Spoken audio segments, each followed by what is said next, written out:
Well, as chair of the virtual PSC, I'd like to bring this meeting to order. Welcome to the April 28th, 2020 Portland Planning Sustainability Commission meeting. In keeping with the Oregon Public Meetings Law, statutory land use hearings and Title 33 of the Portland City Code, the Portland Planning Sustainability Commission is holding this meeting virtually, as you can tell. All members of the PSC are attending remotely, and the city has made several avenues available for the public to watch the broadcast of this meeting. The PSC is taking these steps as a result of the COVID-19 pandemic and the need to limit in-person contact and promote social distancing. The pandemic is an emergency that threatens the public health, safety, and welfare, which requires us to meet remotely by electronic communications. Thank you for your patience, flexibility, and understanding as we manage through this difficult situation to do the city's business.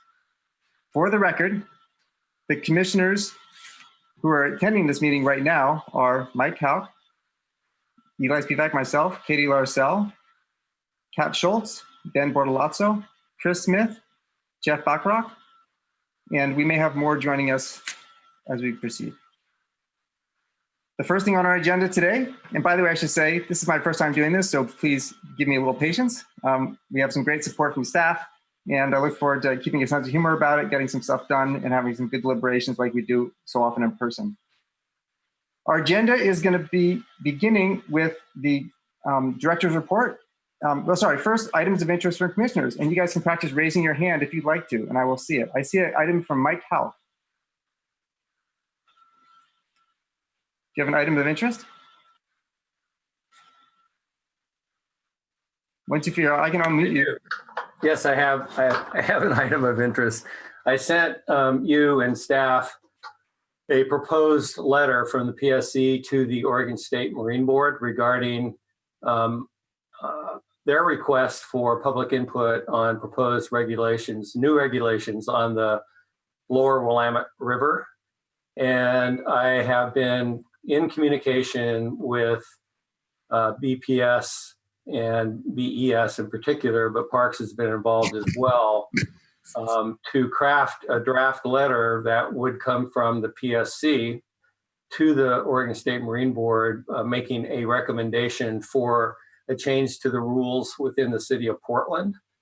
And as of 10 o'clock, well, 11:30 actually, this morning, again, talking with staff, what I'm proposing that the PSC recommend to the Oregon State Marine Board is establishing a slow no wake zone between the Hawthorne Bridge and the Selwood Bridge. There, at one point, I had sent a draft that included a no wake sports zone from the Fremont Bridge to the southern boundary of the city.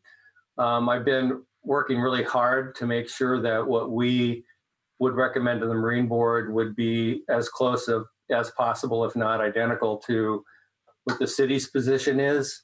I sent you also material from National Marine Fisheries and some information from the city regarding the importance of doing something to get a handle on the really significant environmental degradation that occurs from wakeboarding in particular, but wakes for that cause erosion and impact fisheries, as National Marine Fisheries pointed out. So basically, I took the least intrusive approach that I think is consistent with the city of Portland by trying to get a handle on the negative impacts of wakes on the Willamette River. And I was hoping you all, did everybody receive the information? I know I sent it out several times. I was hoping that the PSC would agree to send the letter today, to approve the letter today. The Marine Board meets again on May 13th. We have another meeting on May 12th. So if people felt uncomfortable agreeing to send the letter today, I suppose we could take it up on the 12th. But I was hoping that it's pretty relatively innocuous, and it basically just extends the slow no wake zone that currently exists on the Holgate Channel on the east side of Ross Island to between those two bridges. Thank you. I'm seeing a comment from Jeff. Yeah, Eli, thanks. Mike, I got a question or two. So what's allowed now that would be prohibited if you impose a slow no wake designation? Well, what's allowed outside of the slow no wake zone on the Holgate Channel is boats can go at whatever speed and with whatever wake producing impact they care to deliver. So is it basically a speed limit? I mean, does it prohibit certain activities, or it's just you can't go faster than a certain speed? That's a good question. Actually, interestingly, when we got the no wake zone established on the Holgate Channel several years ago, there was a speed element to it, 5 miles an hour. But it turns out that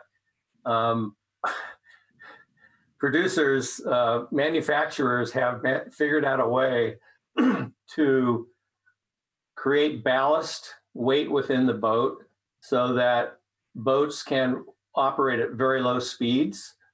And so the state has now changed the rules to just say no wake, not related to speed. I'll make one comment. I've seen a few iterations of this letter and the boundary seems to shift a little bit. But I am pleased that the proposal is up to the Hawthorne Bridge for the additional benefit of swimmers in the river who don't want to get stuck in turbulence. Yeah, I really downplayed the safety aspect of the letter and focused it on the ecological health of the river. And I really want to emphasize, and I know I did this in my note to you, this is not related to the South Reach planning work we're involved in. This is an example of one of those issues that we've discussed, the interest among commissioners to be proactive.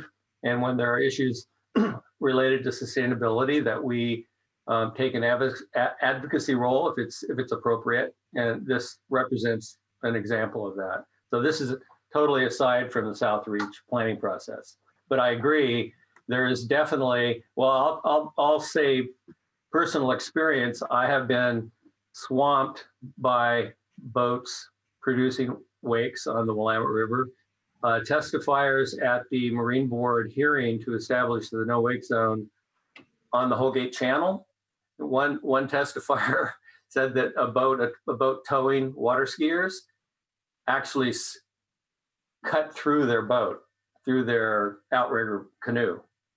So there's a lot of dangerous activity out there in the Portland Harbor, and I absolutely agree with you, Eli, that safety is a huge consideration. Katie?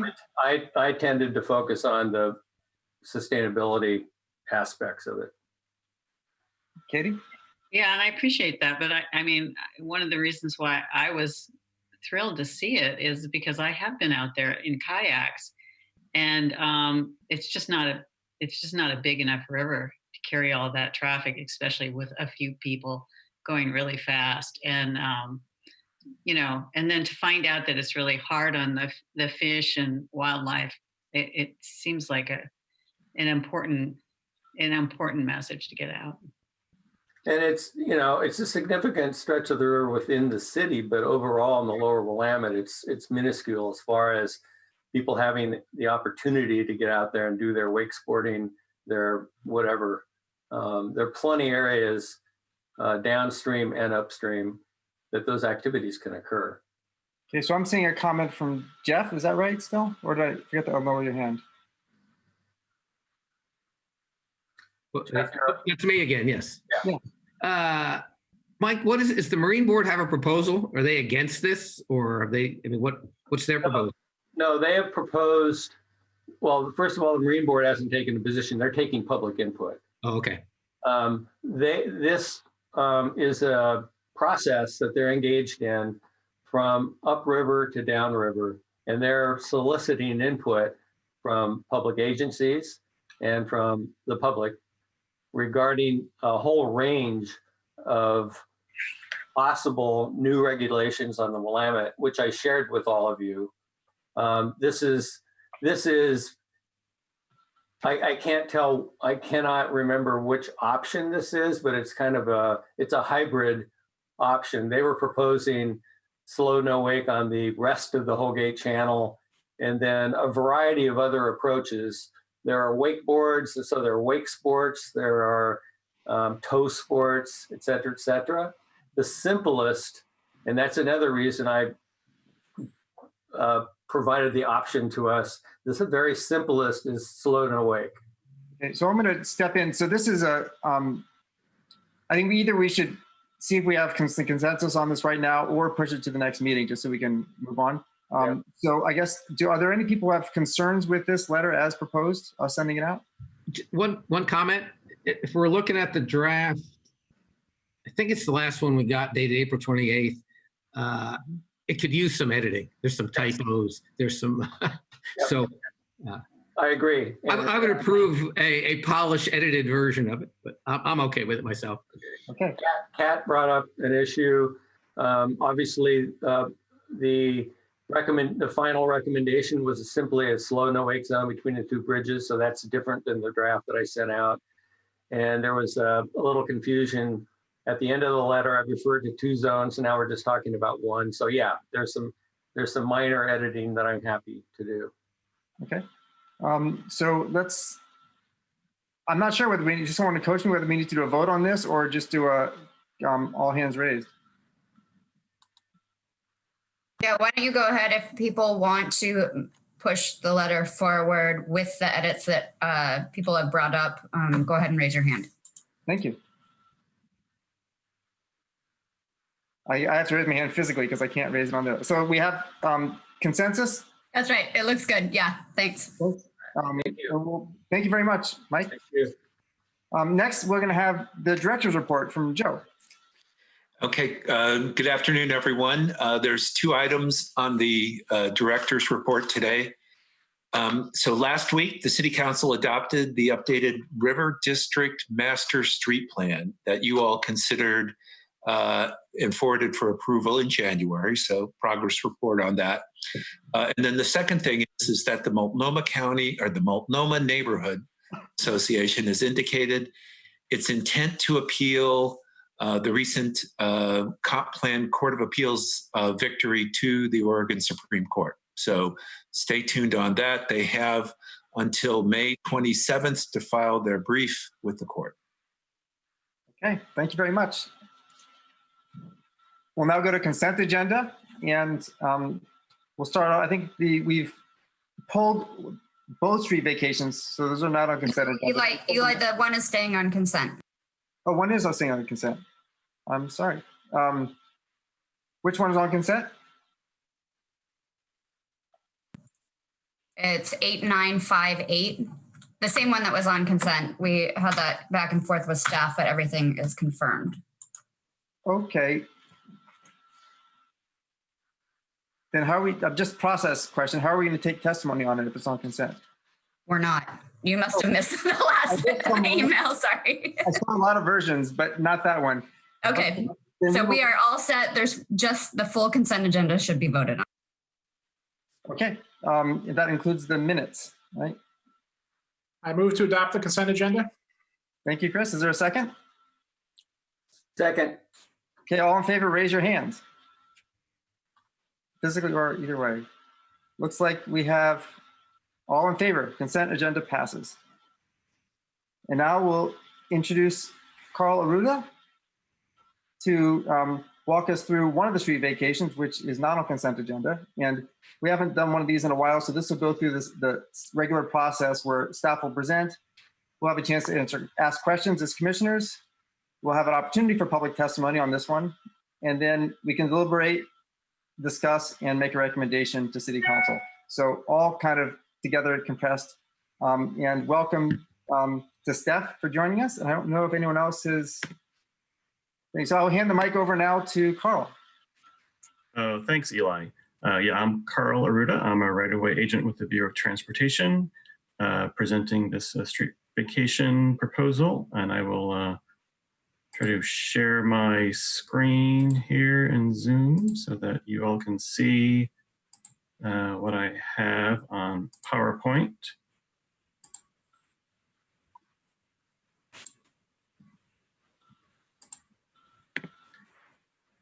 And so this is a city-initiated street vacation proposal. Actually goes back to 2015. Originally initiated by the mayor's office as part of a project. And we have a neighborhood map. And so this overall map shows the general location, the little orange trapezoid in the middle there is the proposed area for vacation. You can see I-405 and Broadway and 6th Avenue in the area. It's just south of PSU in downtown. And the next slide shows a closer up aerial image of the vicinity. There's kind of a triangular parcel of land there.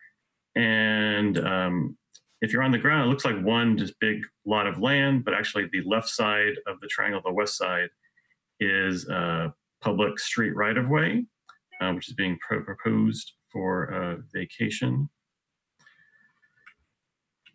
And this right-of-way actually dates back to 1867 when this area was originally platted. And so this piece of right-of-way was originally part of what is now Broadway Drive there. This slide photo is from several years ago, and this shows the triangular parcel, what it looked like. And so on here again, the left side is actually technically street right-of-way, and the right half roughly of this parcel is a lot of land that was owned by the Water Bureau. And so backing up for a minute, I wanted to explain the origins of this proposal. So the goal of this project was to help preserve the Morris Marks house, which is pictured here. This house was built in 1880 and is one of just a few examples of Italianate architecture in the city of Portland. And so this is the house's original location on Southwest 12th Avenue. So the house was scheduled for demolition about 5-6 years ago when a group of people, including the project applicants, Karen Carlson and Rick Michelson, arranged to buy the house on the condition from the sellers that they move it to make way for other development. And so in conjunction, the city agreed to sponsor the street vacation and that also to sell the adjacent Water Bureau lot as surplus land for the house. That surplus process went a little bit faster, and so that was approved by City Council in 2017, and that sale closed in 2018, just in time basically to save the house from demolition.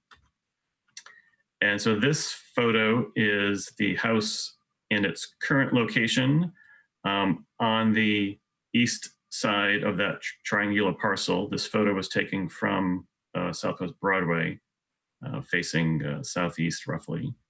And so in this angle, the vacation area is just off the screen to the right.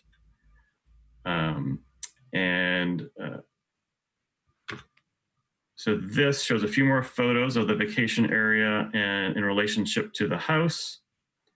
And so part of the project is to use the vacation area as parking for the house, which will be used for office space. And this photo shows one of the main conditions of the street vacation proposal.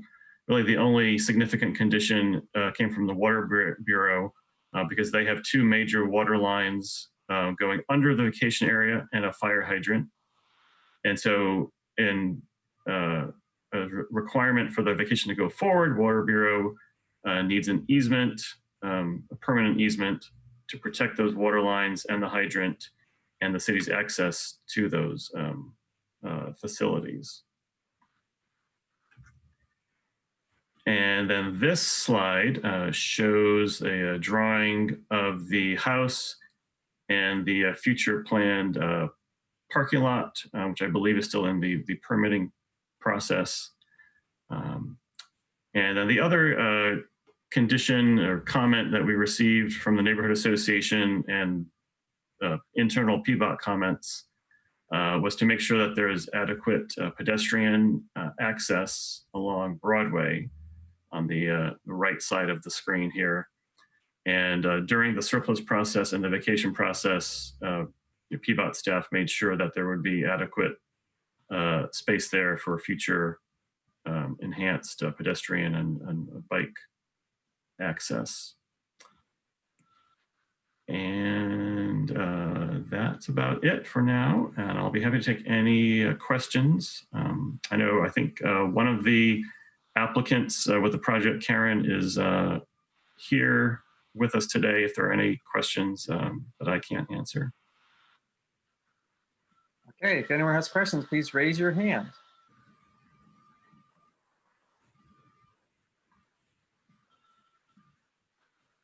I'm going to ask one because no one's asked one is, will this project have conditions of approval that they do half-street improvements or pedestrian improvements as part of the development?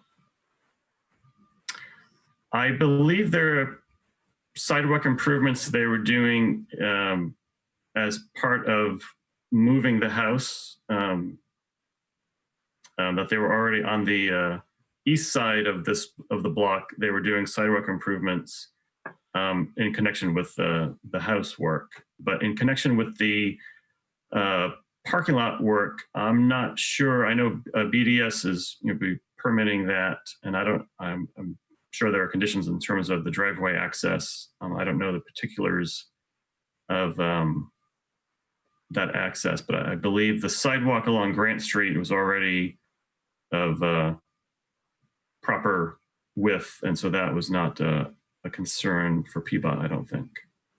Okay. Any questions from commissioners? Okay, do we have any public testimony lined up for this? So Eli, I had my hand raised. Has her hand. Oh, sorry, I didn't see a hand. I got you, Kat. Thanks, sorry. It's okay. So my question is, this is it's a horrible intersection. Gets really backed up. It's really tough for anybody coming down Broadway Drive to make, that right turn and get in the appropriate lanes in the one block that they have to kind of do it. Because a lot of people use this as a location where they're getting out of the freeway. So I guess my question just is, I get that the house is here now, but are we convinced that half of this triangular block isn't at some point needed for future plans to fix a really bad intersection? Yeah, during the comment period, honestly, from PBOT or BDS and other folks, I don't recall any comments relating to that. I don't think there were any plans that anyone had to redesign the whole intersection. And so I don't think the discussions ever reached that sort of level of redesigning the intersection, or if we want to redesign it. And I think the overall concern was saving the house, because I think this was one of the few or only spots where the house could be moved in a timely manner. And I don't know if any other staff recall anything relating to that, but I don't think I recall anything, any grand plans that were in the works to redo the intersection. If people need me to help them weigh in, let me know, but I don't see a hand up for an answer. So Eli, we have one testifier for this project. As Carl mentioned, Karen Carlson is here. Okay, I will allow Karen to talk. Karen, welcome to our first testimony opportunity to a virtual PSC meeting.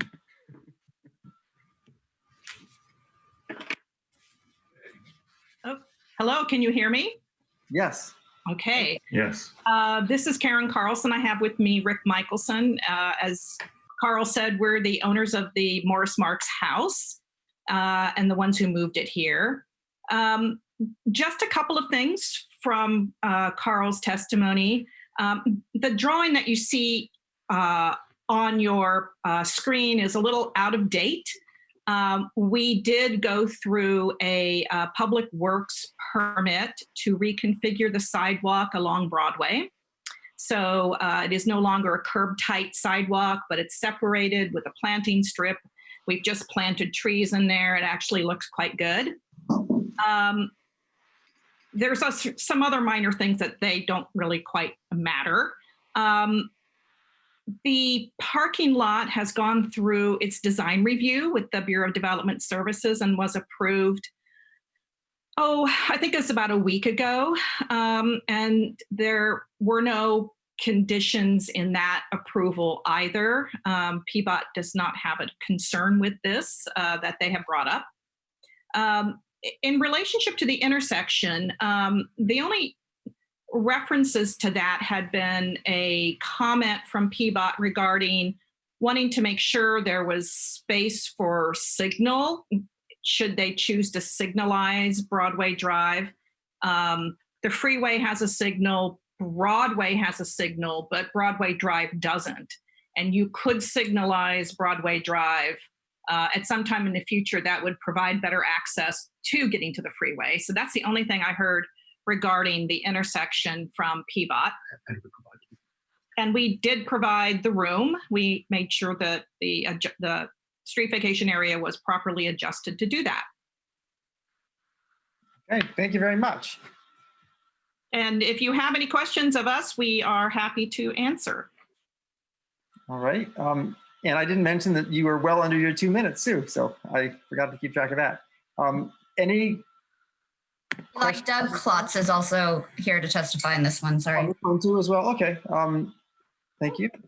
Doug, you are unmuted, so please give your 2 cents. I'm here. Can you hear me? Yes. Okay, good. Yeah. You can't see me though, right? No. Anyway, Okay. you can. Good. Anyway, I think this is in general a good thing. I am concerned that there seems to be a sliver left along Southwest Broadway Drive where one could, in the future, put a 5-foot wide sidewalk. I'm guessing, and I think that's a good idea because someone coming from the south, like from the intersection of Grant and Broadway Drive, and wanting to cross the freeway on Broadway, would want to walk along that side of Broadway Drive to get up to Broadway itself to work their way west to get across the freeway. I don't think they'd want to cross Broadway Drive at Grant. So really there ought to be a provision for, at some point, putting on the third side of the triangle, putting a sidewalk there. Thank you. Does any staff have any comments on that? Well, I was going to agree with Doug. Yes, so there is room for a 5 or 5.5 foot wide sidewalk there in the future. It's not a current requirement, but there is space there if the city or the owners decided to install that. But yeah, there is room about 5 or 5.5 feet for a sidewalk there on Broadway Drive. Okay. Are there any other testifiers for this topic? No, that should do it, Eli. Okay, thanks. So I will close testimony for this item and see if any commissioners have anything they'd like to share for our deliberation.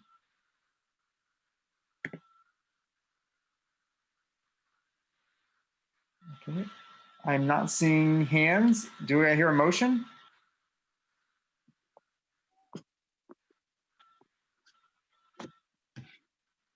Sure, this is Steph. I'll move to approve the street vacation as presented to us. Second? I heard a second from Chris. All in favor of approving the street vacation? You need to vote. You actually need to vote, Eli. Let's do a roll call. Thank you. Yep. So if everyone can take yourself off mute for this. Yeah, let's make sure everyone can talk. Great. So I will call the roll. Backrack, Yes. Bortolazzo, Yes. Hauk, Yes. Larcell, Yes.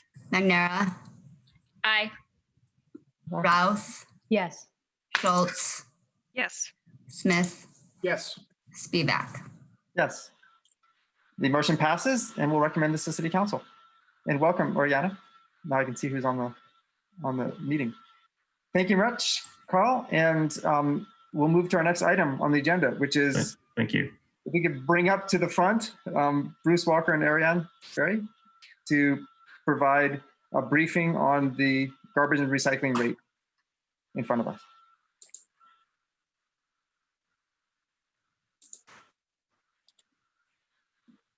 Great, thank you. I'm gonna share my screen and put up our presentation. Okay. Time for that? You ready to go? Great. So while they're doing that, this will be the same kind of process where we do a presentation from staff. We have a chance for public testimony, then we can deliberate and vote as before. All right. So good afternoon. I am Bruce Walker, the BPS Waste Collections Program Manager, and with me today is Ariane Sperry, who leads the solid waste rate review work for our Bureau. As a reminder, every year BPS sets rates for curbside residential garbage, recycling, and yard debris collection service. Curbside residential service includes single-family homes, as well as duplexes, triplexes, and fourplexes. We use an independent CPA to analyze hauler financial records, which helps determine the cost of providing service to Portland households. We will present proposed rates to you for residential garbage and recycling collection today. This is a hearing, and we are seeking a vote from PSC to recommend our proposed rates to City Council. But first, it's important to recognize the circumstances we're operating in with the COVID-19 public health emergency. BPS staff have been in regular contact with Portland haulers, and fortunately, their drivers and staff are remaining healthy and able to make their scheduled collections. Garbage, composting, and recycling collections are recognized as an essential service, and drivers are on the front line of delivering those services to the public. Because of the economic impact of this health emergency, BPS and the Portland Haulers Association have reached an agreement for service continuation at residences unable to make payments for those services. Both BPS and the haulers recognize that continuity of service is important during these times, and we're working together in this effort. Residents are recognizing the effort and risks the haulers are undertaking to maintain this essential service, and we've received word of many appreciation shared with haulers and their drivers. Here are some examples of messages from public hoping their drivers stay safe. Speaking of staying safe, we sent an update to PSC on the truck side guard project, and I want to just mention it briefly. Side guards are a panel or rail structure that you see on this slide, and they're designed to physically block side openings on a large truck in the event of side impact. Side guards reduce the risk and protect vulnerable road users such as bicyclists, walkers, and wheelchair users. Following a recommendation by PSC a couple years ago, BPS conducted a pilot project to test side guards. After successful completion of the pilot, BPS introduced a proposal for matching grant funds to accelerate the installation of side guards on all garbage, recycling, and compost trucks. In January, Portland City Council approved this proposal to install the side guards on all collection trucks by 2022, and Portland haulers immediately began working on the installations. Now, guess what? COVID-19. So side guard vendors have scheduled additional installations with haulers in the upcoming months, though the impact of COVID-19 emergency will likely cause delays. BPS is committed to work with haulers to bring this project to completion by January 2022. Now, I'd like to turn it over for the main course, turn it over to Ariane to present information on this year's rate review. Thank you, Bruce. So I'm going to go over the key rate factors that are affecting residential rates. And this year we have two new items that we don't usually talk about. So the first is the Portland Clean Energy Surcharge. When we were here last spring, we included costs related to the clean energy surcharge in the residential rates. Subsequently, Council voted to exclude residential garbage collection from the surcharge. So in February of this year, new rates took effect that both removed the costs associated with the surcharge and included a customer rebate to compensate residents for the amount they'd already paid toward the clean energy surcharge through the rates. The rebate was calculated to be in place for 5 months through June 30th, 2020. The removal of the customer rebate increases monthly bills by about 25 cents. The second new item is the State of Oregon Corporate Activity Tax, or CAT. Beginning January 1, 2020, businesses with more than $1 million in commercial activity in the state of Oregon must pay this new tax. Our estimate is that the CAT will increase monthly bills by about 20 cents a month. In addition to those two new factors, we have our more typical rate drivers. This year, hauler costs are rising due to a small increase in the Metro garbage tipping fee, depreciation on hauler investments in newer, cleaner trucks, and inflation. Even though it's fairly low, it still puts upward pressure on rates. On the other side of the equation, factors reducing costs include lower prices for fuel and slightly lower costs for processing recycled materials. But overall, these drivers shake out to about $1 increase for most customers. Well, $1 increase for most customers. As many of you know, after we've determined the cost to provide each level of service, BPS has historically included small disincentive premiums on the larger carts and small incentive discounts on the smaller garbage containers to help encourage waste reduction and recycling. As we discussed with you last year, those have grown in magnitude over time, and in recent years, we've been working to ratchet them back. Smaller disincentives provide many benefits, including reducing system costs. This year, while many residents are at home and are generating more household garbage, we're looking to reduce the disincentive premium in the 60-gallon roll cart. With people home from work and school, there are more people in households, and they may need more garbage capacity. And with budgets tight all around, we want to make sure folks are able to sign up for the right size garbage container to meet their household's needs. We also want to encourage folks to continue putting their garbage in their garbage can and not do any wishful recycling, so we can continue to collect and market clean recycling here in Portland. So here are the proposed monthly rates. You can see that most rates are proposed to increase by $1 a month, and we're proposing to hold the 60-gallon roll cart flat for all the reasons we just discussed. And you'll also notice that the every 4-week collection service is going up a bit higher than the others. And this is because while all of the rates have the same costs for recycling and composting, the every 4-week service receives significantly less garbage collection. So if costs are going down for garbage collection, but up for recycling and composting collection, which happens to be the case this year, it hits the every 4-week service harder than the others. In terms of next steps, we hope that you will vote today to recommend our proposed rates to City Council. The Council hearing on utility rates is May 21st, and if adopted, new rates will take effect July 1. And as in the past, we're happy to work with your officers to help draft a letter. Questions? I see a question from Oriana.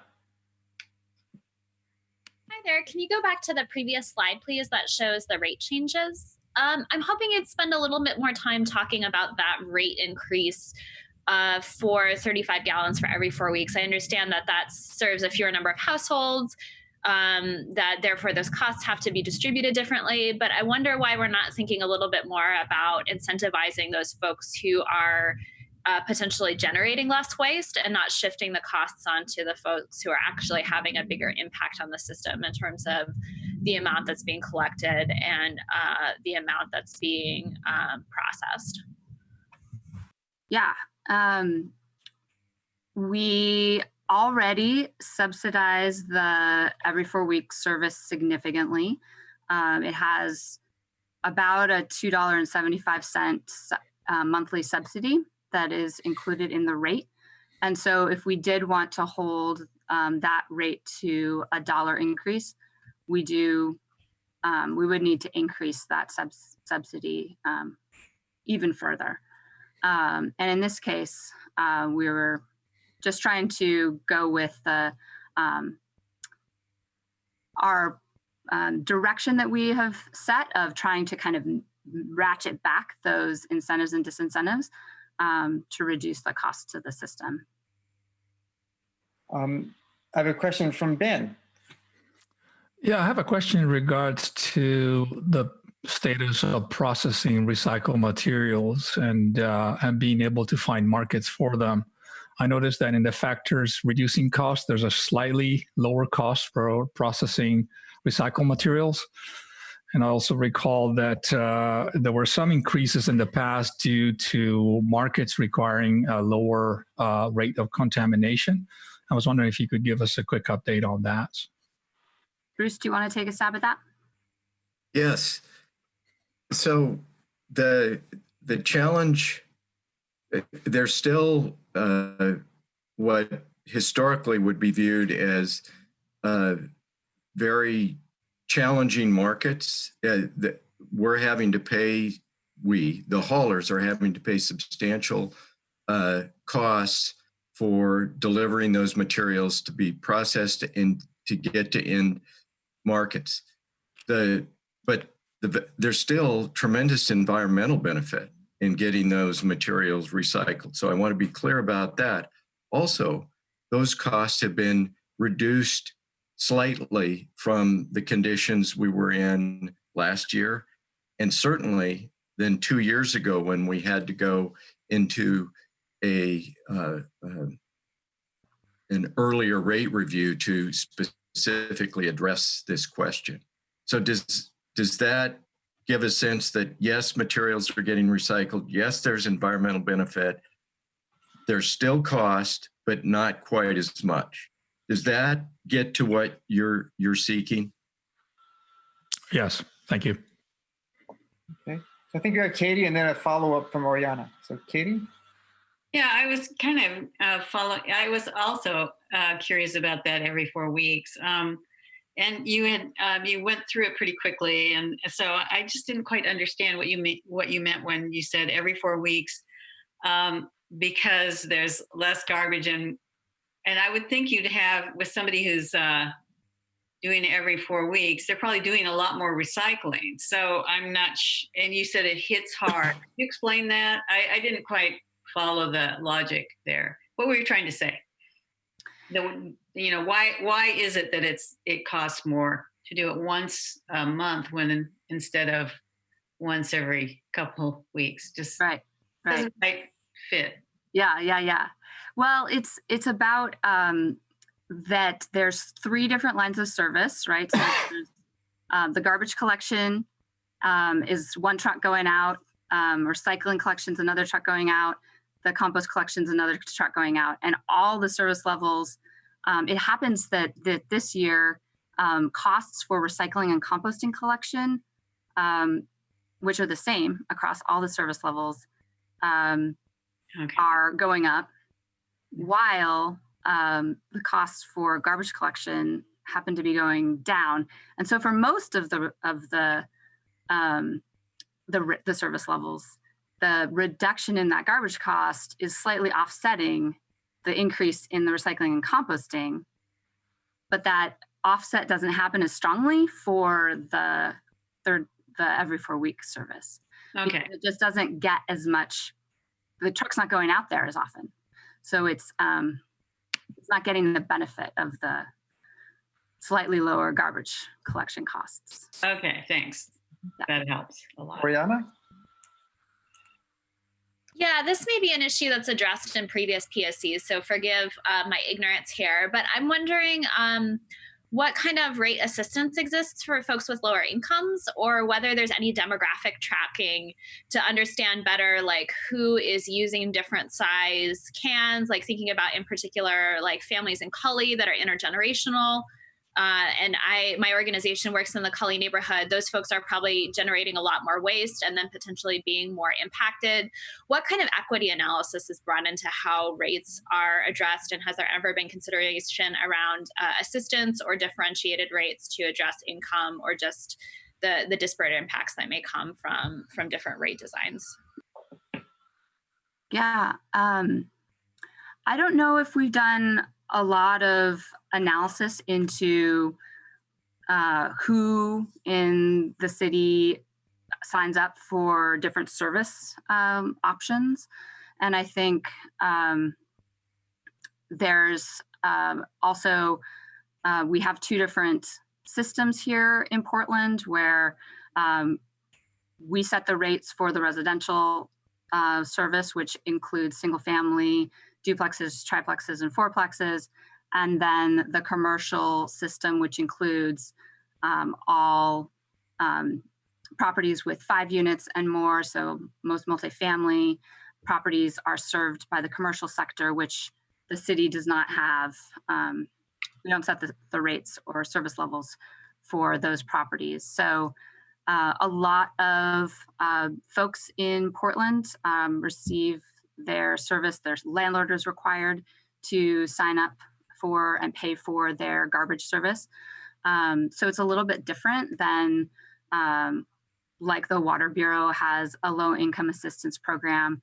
And so that's a major difference with garbage service is that our landlords, including actually in the residential program, so even if you're renting out a single family house, the landlord is responsible for setting up and paying for service for the renters, which means that our most vulnerable residents are assured of receiving this essential service.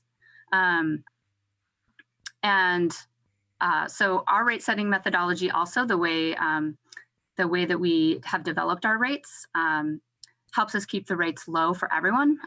It incentivizes the garbage and recycling companies to have more efficient operations. So garbage tends to be one of the lowest utility bills. It's definitely lower than internet or the water bill. So, and that's another reason why during this crisis, as Bruce mentioned, haulers have agreed to not stop service for non-payment and trying to protect customers that may be struggling right now.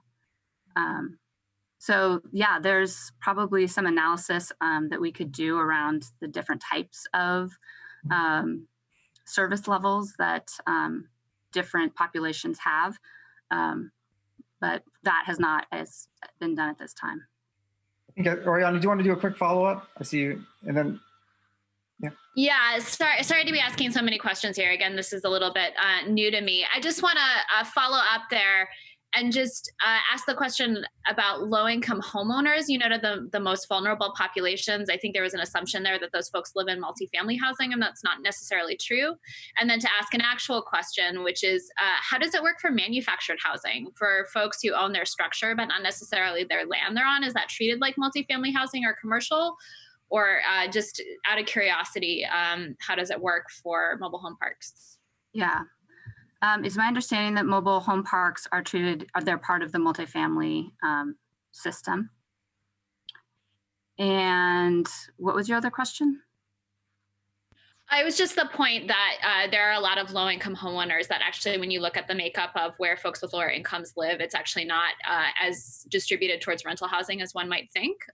So that there are still probably a lot of folks with lower incomes who are paying their own garbage bills and costs that are still passed into rent, whether a landlord is not actually collecting the cost of garbage. So just an encouragement to BPS to do a little bit more curious analysis around the impacts of rates on different communities, and just understanding not just income impacts, but demographic impacts and the way folks are using waste. But thank you for this great presentation today and your work. Great. I appreciate that. Thank you. Let's go to Steph, and then I'll jump in with one question after her. Thank you. Those were great questions, and I appreciate. Also, I don't know if this is related, but when I add up the percentage of households served, I get to 95. So could you talk about who are the other 5%? And do we have any? I have an asterisk, and somehow my note got deleted. Yes, so there are other service levels. A very small proportion of customers are in those service levels. It tends to be things like multiple carts. So if you have like 260s or 390s or whatever in triplexes, duplexes, or even at some single family residences. So we do have other rates, and we just don't show them because it's such a small percentage of the, yeah. Okay. I've got a question. So I'm a big fan of having lower rates for smaller containers as an incentive structure. So when you first said you're reeling that back with this proposed fee schedule, I was thinking, oh, because of COVID, maybe that makes sense. But I'm not as convinced now as I thought about it a few minutes. I mean, how do I know that the people who are hurting from, I mean, there already are things that you're doing with the haulers to not stop service, for example, people don't pay. I'm not quite sure if I see the connection between why removing the incentive for smaller containers actually benefits the people who need to be benefited through COVID. I guess I fail to see that link. Is there one? No, we're just not increasing the incentive. We're proposing to hold the incentive the same. Oh, okay. I thought when you said real. And how that impacts the rate is it just lets it rise a little bit more than the others. Because of what we talked about, the differential costs, that particular rate has so much less garbage service associated with it that if the recycling is going up and composting is going up and the garbage is not going up, then that offset is not felt as much by that every 4-week service. All right, thanks. Any other? I don't see any more hands. Are there any last minute hands? Then we are going to switch over to public testimony. And I see, is Beth speaking on this? I'm just going to allow Beth to talk. Great. Beth, are you testifying on this topic? Yes. Can you hear me now? You got the stage. Thanks so much for participating. Great. So I will, good afternoon, Mr. Chair and members of the commission. I'm Beth Vargas Duncan, the Regional Director for Oregon Refuse and Recycling Association. And in that capacity, I'm representing the Portland Haulers Association today. Our members provide the residential solid waste and recycling collection services within Portland. And every Portland hauler providing residential garbage and recycling collection service is a member of the Portland Haulers Association. We hope that this message finds you safe and well during these unsettling times of COVID-19. Early communication with the Bureau of Planning and Sustainability staff has enabled Portland haulers, our members, to promptly implement actions protecting the safety of Portland citizens, residential customers, and our member employees. For example, PHA members are providing alternative customer access upon closure of public offices, supporting their employees working remotely, staggering shifts for the garbage truck drivers, and enhancing their hygiene practices. All of this is occurring as essential solid waste and workers simultaneously face added risk daily while sustaining their usual high level of collection services. In our rate review, despite our ongoing emergency and implementation of these many new actions, the Portland Haulers Association members and the city staff have continued the routine of working closely together through the annual rate review process. And as you could tell from Ariane's presentation, we share a lot of detailed financial information. And I want to say that we support the rate adjustments the city staff has presented. We have a couple of calls to actions for the Portland community. And we ask that our customers seal their garbage in bags and place those bags in their garbage container, not to bag the recycling, of course. but to bag their garbage and put it in the container so it can be collected through the automated process. And again, we ask our customers to recycle right, and we've talked about that quite a bit in the past, so I won't belabor that one. And finally, we ask that the Portland Planning and Sustainability Commission recommend that the Portland City Council adopt the rates as presented by staff. And we look forward to partnering with the city in the future, and we appreciate greatly the opportunity to serve Portland. I'm available if you have any questions. Thank you very much. Any questions for our panel or testimony for Beth? All right, I'm going to go back to my list and see if people will have any deliberations they'd like to have before we go to a motion. Eli, can you make sure to close the testimony, please? Oh, thank you very much. Thank That you. closes our public testimony. Okay, I'm not seeing proposal for discussion. I'm open to a motion if someone would like to make one.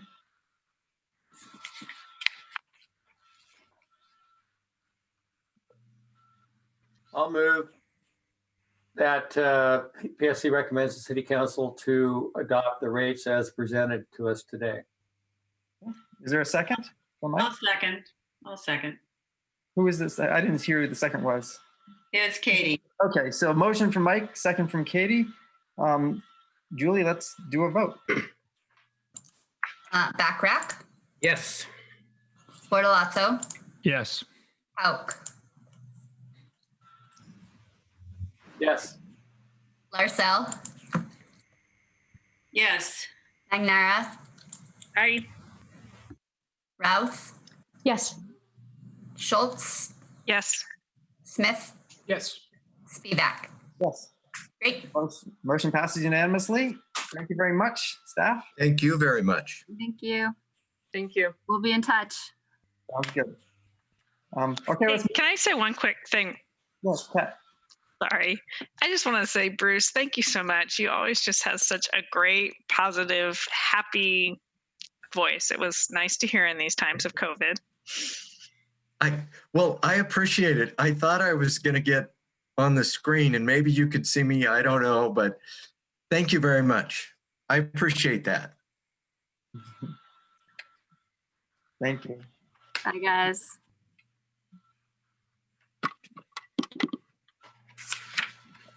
So now coming to the front of the room will be an invitation to Phil, Mamini, Laura, Stacy, and Sandra.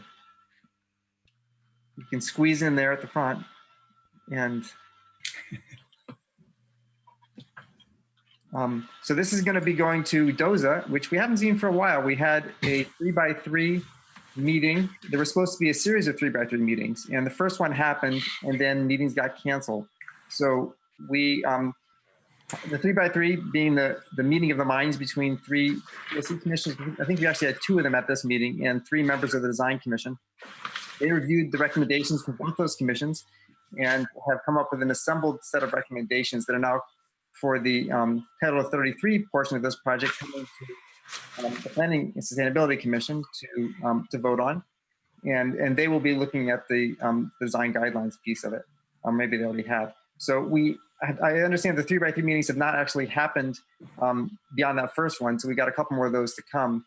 And representing us was, I think, Mike Halleck and Ben Bortolazzo, and Kat's also on the 3x3 for a subsequent get-together. So that's the context. And we're actually going to go through a bunch of issues here, and I'll let staff lead us. Great, thank you. Can you hear me? Great. My name is Sandra Wood. I'm with the Bureau of Planning and Sustainability. Nice to see you all. As Commissioner Spivak mentioned, with me today is Phil Namany, who is going to be our driver and sharing his screen, and Laura Lillard and Stacy Monroe with the Bureau of Development Services. So this is another work session for the Design Overlay Zone amendments. The last time we were here was 2 months ago. If you recall, you finished taking testimony way back in November, so we've had a series of work sessions. Our last one was on February 25th, and at that time, the PSC members had identified 19 potential amendments to the process and thresholds portion of DOZA and how that would affect the design overlay zones. Several of those amendments, about half of them, were taken to the 3x3 group that Commissioner Spivak was mentioning. And we did have an opportunity to meet on Friday, March 13th, which was our last day in the office before we all were sent home to work. And in that meeting, we remember the days where you go and clean everything off and everyone's 6 feet of separation. So we were in this huge room with not that many people, but we were doing our part. And we got through a lot of this content. So we got through all 10 of the items, and we have for you today and in the document that we provided you some conclusions and discussions that the 3x3 had to share with you. And we made it clear to the 3x3 that whatever their decisions were or whatever their conversations were, it really was in this context feedback and advice for the Planning and Sustainability Commission, because all of these amendments are really this commission's power to make the recommendation to City Council. So that's where we are. We had 19, they added 1 additional item. So what we have for you today is 20 items total, and this is what we call the process amendments. We'll be coming back in June for the standards amendments. But for now, it's the process amendments, and we'll start on page 1 of the document that we sent. Now, Phil, if you could start, can you share your screen, Phil, so we can look at what that looks like? And while he's doing that, Phil, I was remiss in not reading the disclosure statement for this project. Oh, thank you. So while it's not clear whether the proposed changes create a potential conflict of interest for PSC members because the changes affect such a broad class of property owners, in the interest of transparency, we have the following declarations. Commissioner Smith owns property in the design overlay zone. I, along with Commissioners Schultz, Ortolazzo, work for architectural or development firms who conduct work in Portland. And that's perfect. So Phil, you're sharing the screen, and I'll let you take it from there. Thanks.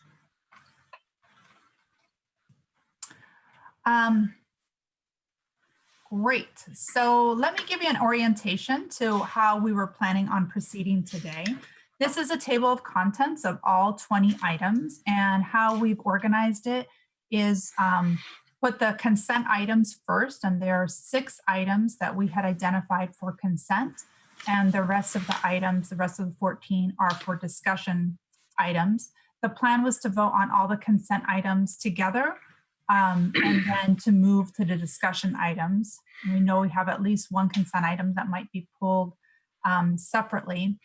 So let's go ahead and get started with that. Do any of the commissioners have any consent items they would like to pull off consent? I think we do have that. So, Kat?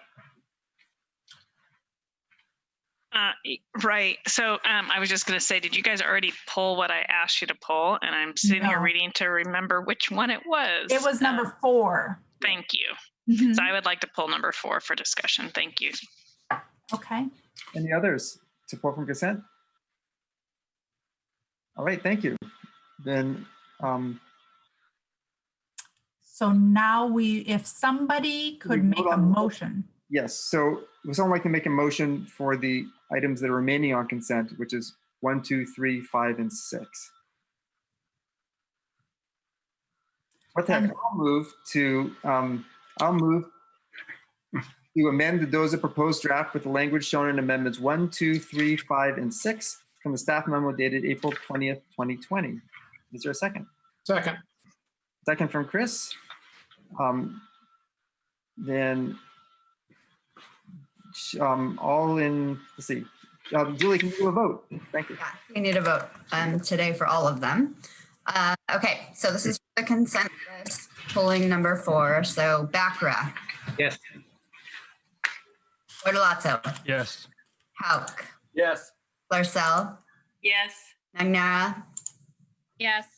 Rouse. Yes. Schultz. Yes. Smith. Yes. Spivak. Yes. That passes unanimously. And now I guess Phil and Sandra, do you want to start with number 4 or anyone you want to pick with to start with us? Yeah, let's go ahead and start with number 4 and we'll just go in order. Okay. So, all right, so this is how we had planned to do it. Phil will scroll through the items. And what we have at the very beginning is in italics, just a word description of what the proposal is or what the amendment is, and then followed by the zoning code text language. So item number 4 was about the Planning and Sustainability Commission's role in establishing or amending the design guidelines. As you know, the recommending body for the design guidelines is the Design Commission, and the PSC had asked the 3x3 to discuss if the PSC should have a more formal role. And we shared 3 options with them, which are listed on this sheet. And the 3x3 ultimately decided that the current process, where the Design Commission holds the public hearing and makes the recommendation to council with an informal briefing at the PSC, was the preferred option. Okay, so that's what the 3 recommended. Kat, do you want to share why you wanted to discuss? Yeah, sure. So I apologize to those who that I wasn't able to make the 3x3 discussion and hear a little bit more depth about how that went. I still feel strongly that there is a tie between the standards and the design guidelines. I agree that Design Commission should be recommending body. And by the way, I'm echoing in my own earpiece. So I don't know if that's because somebody doesn't have mute on or something. But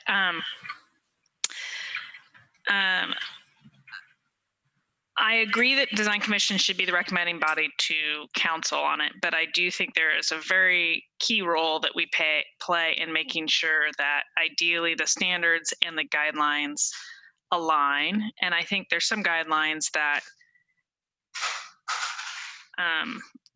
could benefit from a planning commission process. So therefore, I would propose that we move forward with item 3 here as an option, which is sequenced hearings, which would be we hold a hearing and make a recommendation, and then the Design Commission holds a hearing and they make the recommendation to council.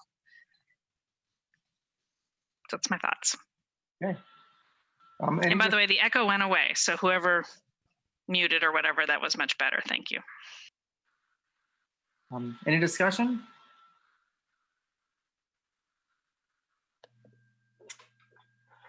I'm seeing Jeff. Yes. Kat, I just have a question. Why did you decide to go with 3 rather than 2? They seem very similar to me, and I'm just wondering if there's some nuanced difference I'm not catching.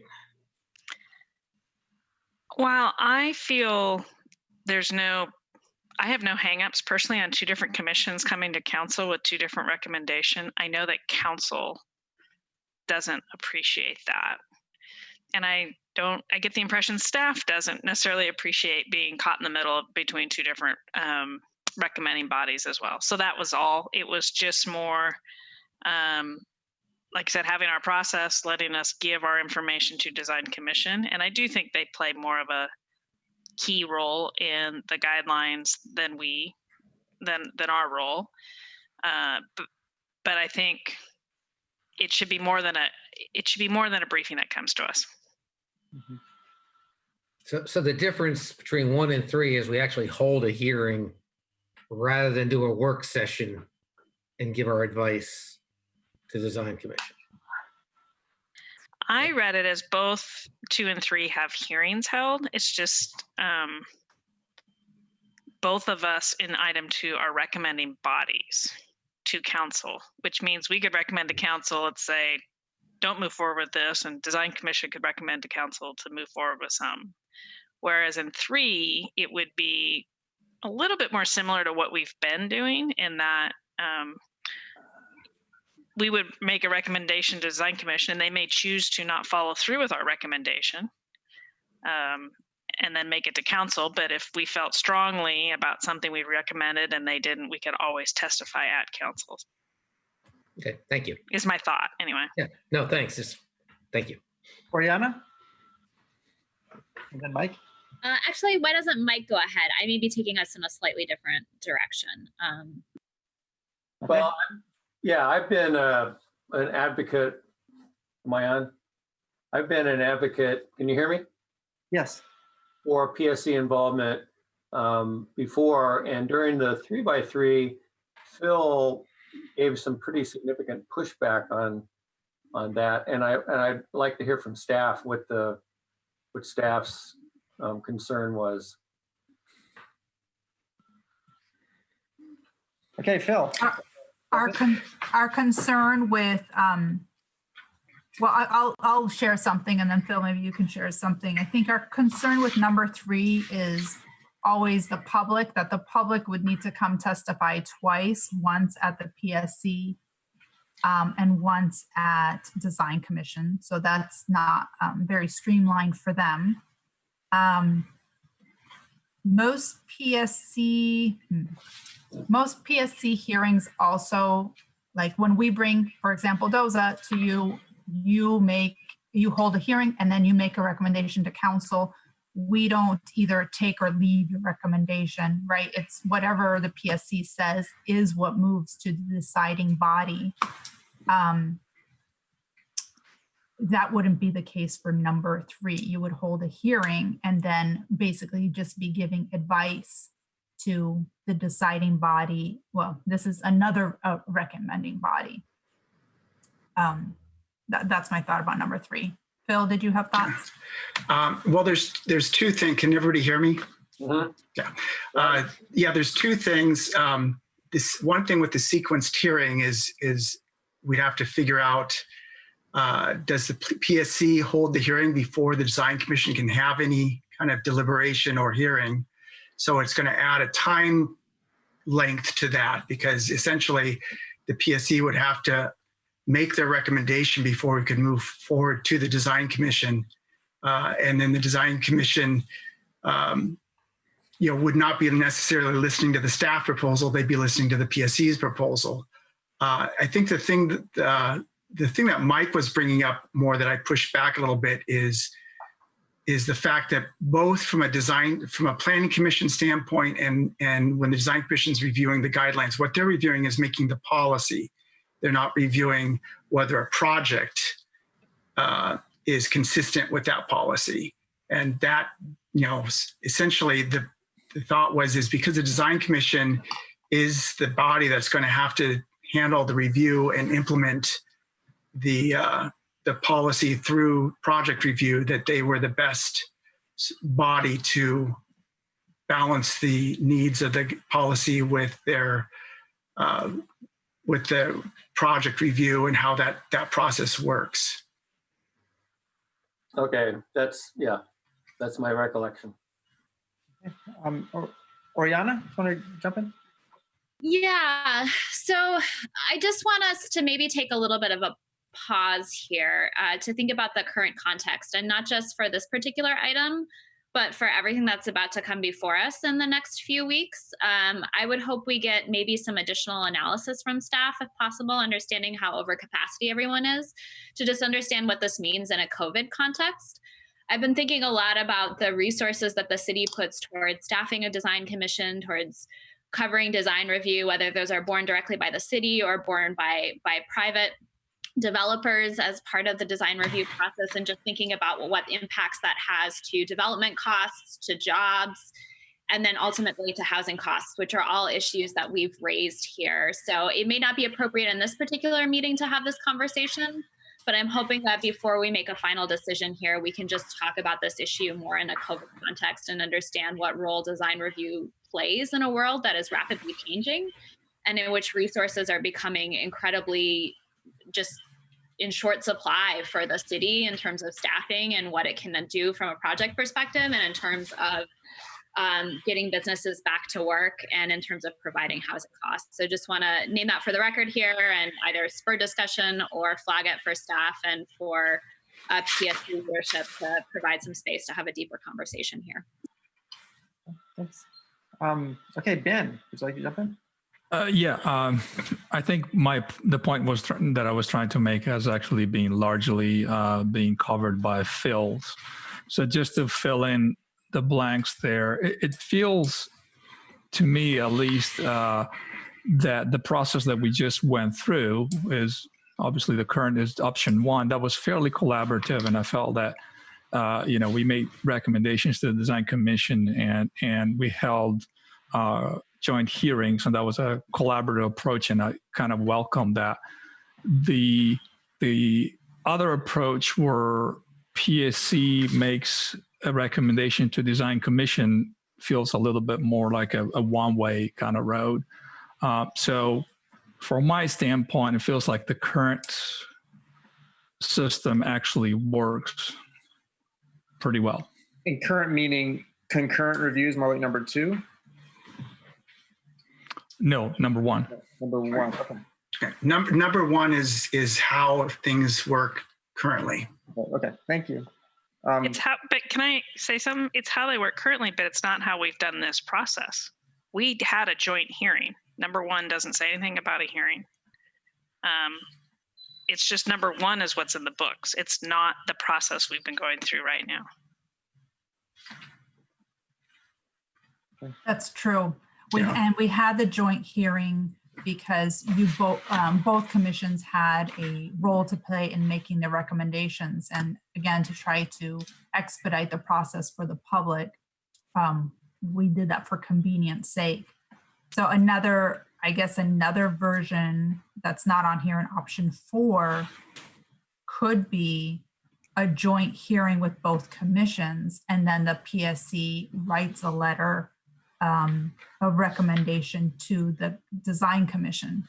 I think that's where sometimes the PSC gets a little uncomfortable, is to make a recommendation about something that they haven't heard the public testimony about.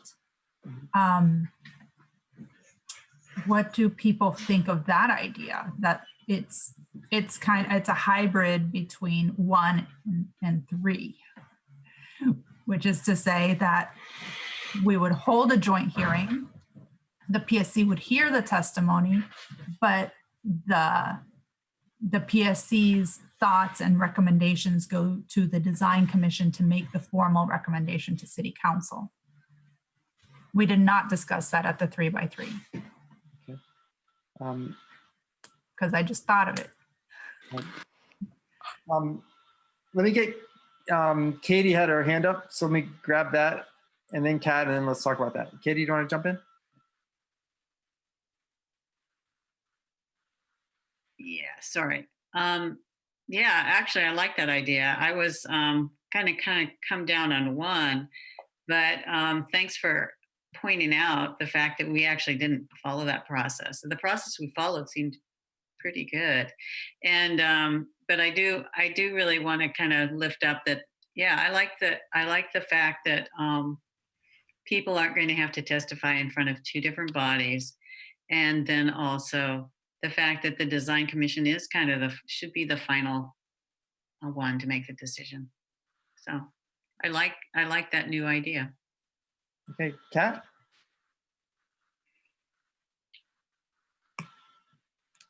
Sorry for the delay there. I definitely support a joint hearing. I think either way, let's just put it that way. But I do think we need to have a hearing. And I think having it as a joint hearing, and if you want to codify it that way, would be fabulous.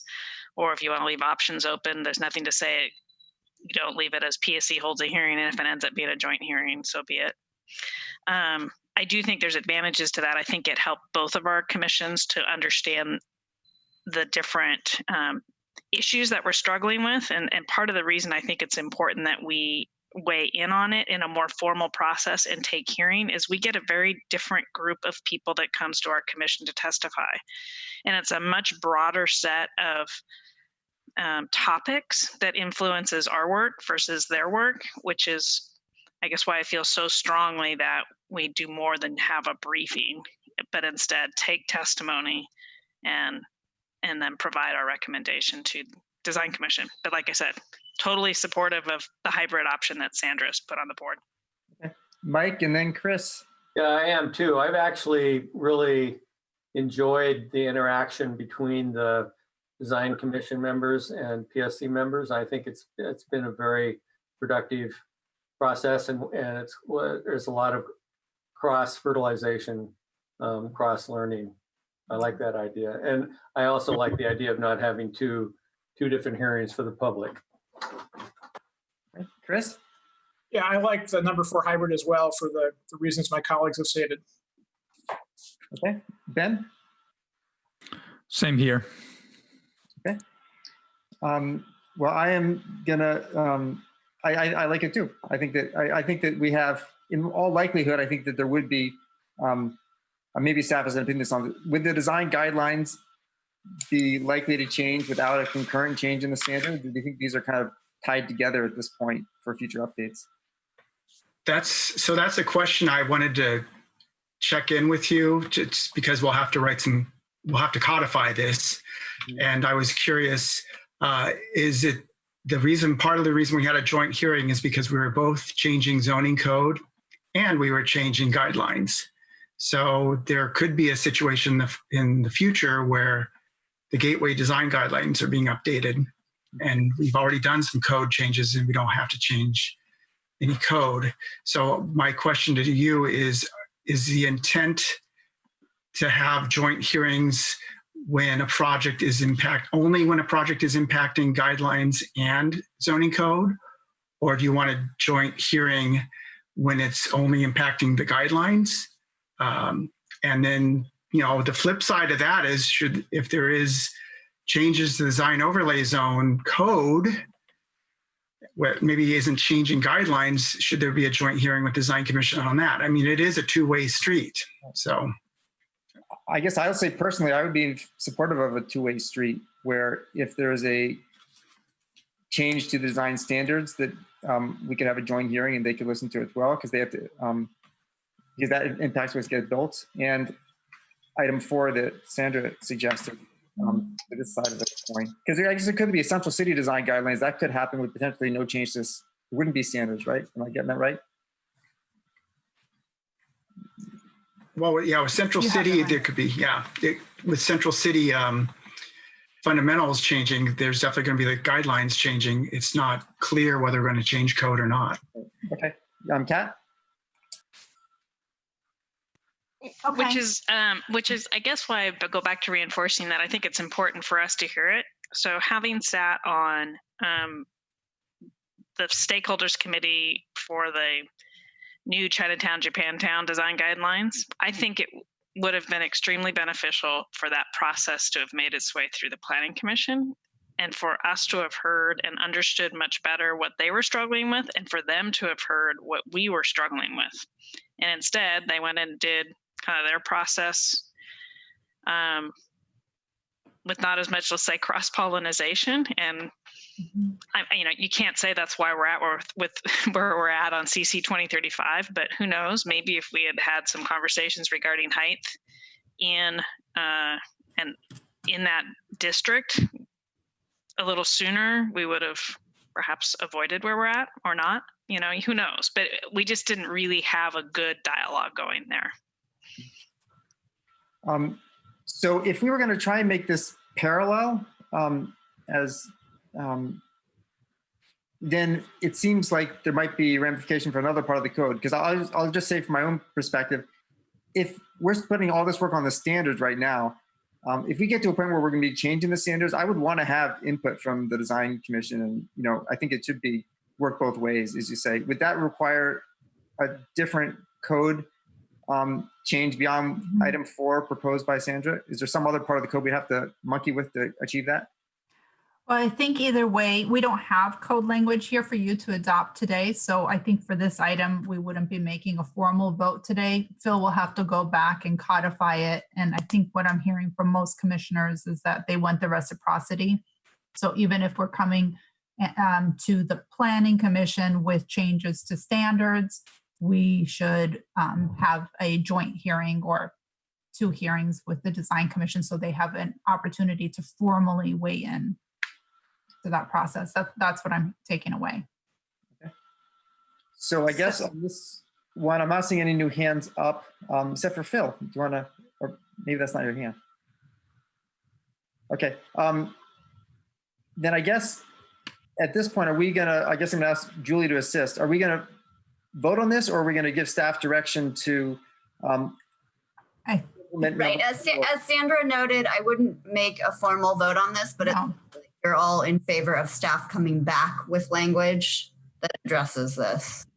Okay, all in favor of staff coming back with language to implement number 4, Sandra suggested, where we have a joint hearing with the recommendation coming from the Design Commission and a parallel language so that if something comes to for design standards, there's also a joint hearing and the Design Commission can give us testimony afterwards. We would still be the recommending body on that one. Raise your hand if you like that combination. Okay, I'm seeing some virtual hands. Boy, it's hard with a screen share to know if everyone's up, but if you're not up, then just send me a note. I think we all support that. Thank you. Great. Thank you all very much.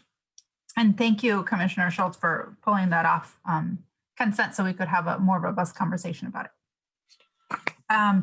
So then moving past all the consent items that you already voted on, we are on item number 7, which is on the bottom of page 5. So this item is about bridges. It originated also with the PSC having a discussion about how bridges can. Mike, Yes. did you have a comment on this one or is your hand just still up? Okay, continue, thank you. Sure. So we're back on item number 7 about bridges, and this originated with the conversation about bridges being oftentimes more iconic than any building in the city, and why aren't bridges going through design review? The PSC wanted to hear from the 3x3, and we took it to the 3x3, and while the 3x3 agreed generally that there should be design review for bridges, they ultimately landed on a more cautious approach because staff, we have not had done any outreach to other agency partners from TriMet or PBOT or ODOT or Multnomah County who build bridges. And the 3x3 landed on requiring large bridges to go through a design advice request, which is a non-binding advice-giving forum for the Design Commission to give advice to the builders of the bridge, but not requiring a full design review. So that's where the 3x3 landed, and that was their advice to you. Okay, any comments on this one? Steph. Thank you. Because Sandra, I believe I don't know if I'm remembering correctly that previously you had said that bridge design commission is briefed on bridges, correct?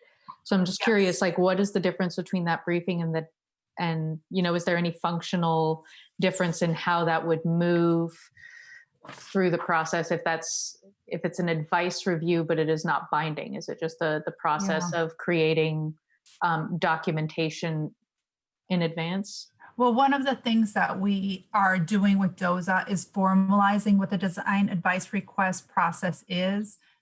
Today, it's not anything that's codified, and it doesn't require that BDS notifies the public necessarily. So that's one of the improvements that we're making through DOZA is clarifying what the design advice request process is and allowing the public to come and provide comment. In practice, they already do, but with going through a design advice request, we would be sending notice to more folks and formalizing the process, and then the Design Commission would give written advice to the bridge builders.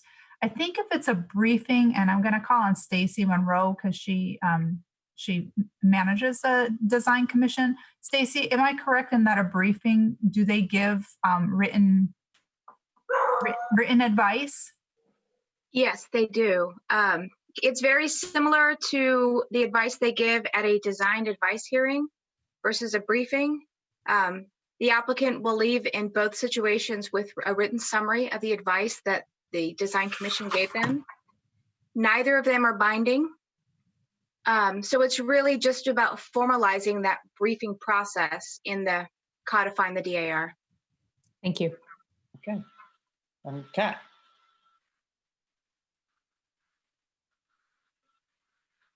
I think I've said this before, but there's a little bit of a stubborn side of me saying here, what's good for the goose is good for the gander. I've said this, and I feel like PBOT's putting up roadblocks that I don't understand. If you think design is important in our environment, a bridge is a very important element that we all experience. I think that a bridge over a street, which by the way is 60 feet right away, you could argue some are more important than others. You know, there's an overpass situation, and then there's maybe some other situations that deserve more emphasis. So I guess where I'm going with this is I think there's a way that PBOT can have it where it's one process, let's say for your typical overpass. It goes through design review, they provide comment. By the way, design review provides comments on things like streetlights and garbage cans, you know, and a bridge has a lot more impact on our environment, in my opinion, than a garbage can. So they could get a pre-approved design and then it's done. And then for maybe unique situations, you know, they come back in front of design commission for something that doesn't conform to the pre-approved design for whatever reason. I don't know. So to me, it should be a hearing and they should be held to it just like everybody else. So just basically Okay. So Kat, you're proposing that it be use a 60-foot threshold and make it a hearing rather than just a design advice request? Okay. Other comments? One thing we just wanted to clarify, and part of the reason why we used 100 feet is we weren't sure, you know, 60 feet could also be a culvert over a creek, other fairly small bridges. And I think most, even with the 60-foot right-of-way, it's quite possible that the bridge, the span would be more than 60 feet because of the fact that it's going to have, you know, connected not right at the sidewalk level, but back. And we just did some kind of testing and it looked like some of the things like the controversy over the pedestrian bridge over 405, that span would probably be about 170, 180 feet. And so we felt that 100 feet was possibly a better threshold, number one. Number two, I think we're being cautious on this because we've talked to PBOT. We haven't talked to TriMet. We haven't talked to the county. We haven't talked to ODOT. And we haven't talked, I'm missing one. The county, who works with bridges over the Willamette. So there is a sense that we may not necessarily have agency buy-in. There may have to be some other negotiations. And so the thought was, since the DAR is very similar to a briefing, except that it gets noticed, that would be potentially a compromise that we could pursue currently. Okay, Kat and then Ben. As I say, so Phil, I hear you, and it's just I get it. You got a lot of agencies you're dealing with, but to me that kind of, I don't take this wrong, but it's a cop-out. It's like we don't want to do the hard work now, so we're taking the easy route out. And I guess, you know, I'd like to say, let's go try to figure out how to make it happen and have that conversation with those agencies. And you know what, maybe this gets turned down and maybe other people override us if we decide to move this forward. But I don't want to say personally that this isn't important just because it's too much work to coordinate with the county and TriMet and all these other individuals. I wasn't at the meeting. Was it did the design commission have a recommendation on this? What the level of involvement would be? They like the idea also of design review. Design review, okay. Ben. Well, as the proponent of this amendment, I think I picked it up from BDS's comments. I you know, at the 3x3 discussion, although I mean, I agree that there's kind of substantial change required in the process of how we design and build bridges that this would imply.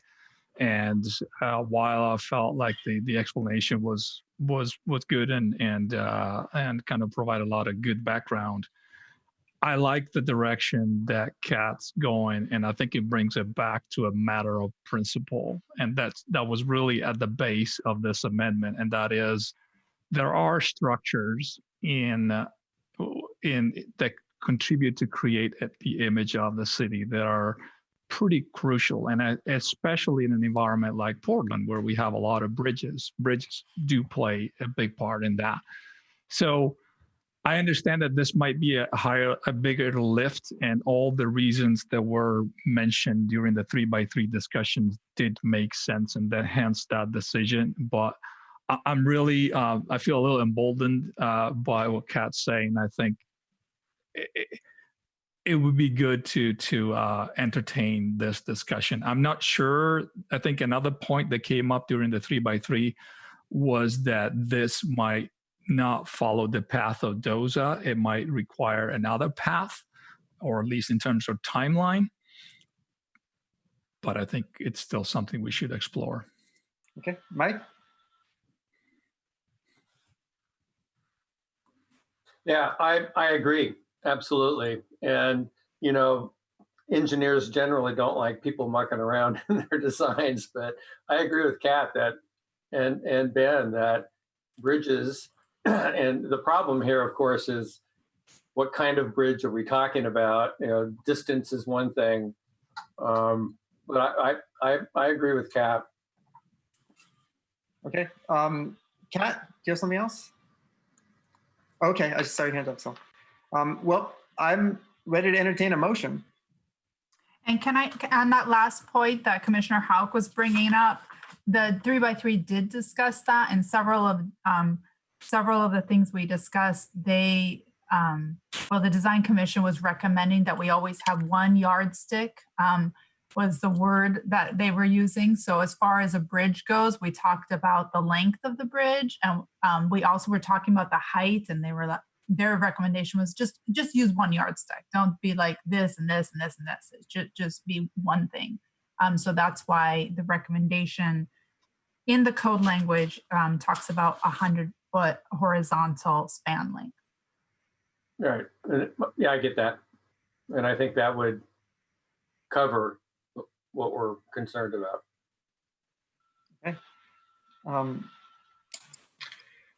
So Eli, before, I don't know if this may be another case because we'll have to amend the code. So I don't know if it's a motion or if it's an item for direction on this case, because I think what we'll have to do is change it so that a bridge over a certain span length requires design review and probably requires a type 3 design review. You know, Eli, this is Joe. Yeah, Joe, thanks. If I can hop in. You know, I think if we could just get some direction now and let us go see what we're getting into to be able to craft this code and negotiate or at least discuss with the other affected agencies, just to do that work that it sounded like we might be trying to avoid.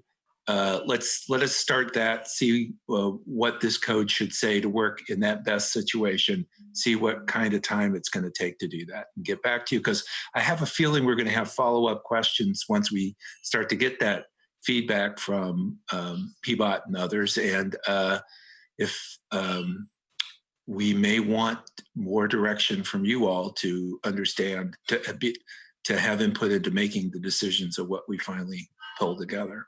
Okay, so I'm hearing some direction from us to get us some language for 60 feet and some level of design review, and you can kick it around with other partner agencies between now and then to see if they have feedback. Does that sound okay? And we also, I think that concept sounds fine. It sounds like we're talking about type 3 design review for bridges over 60 feet long in span length is that concept. We didn't hear from some other commissioners that didn't raise their hands. Do we want to do a quick? Let's do a rough poll. Let's do that. A rough poll of that. So I see a hand raised from. Yeah, let's do a rough poll in support of that idea. So I'm having a hard time counting. I'm seeing Jeff, Chris, Mike, Kat, myself. Katie and Oriana, are you not supportive? You can, that's fine too. Eli, if it helps, I think people are raising their hands on the Okay. participant thing. Part of the Yeah, you have over definitely over half with hands. Okay. Thanks for being eyes for me. So Eli, would you rather that we raised our hands electronically, or, I mean, I don't always know. I guess I'm going to adjust my screen. Electronically.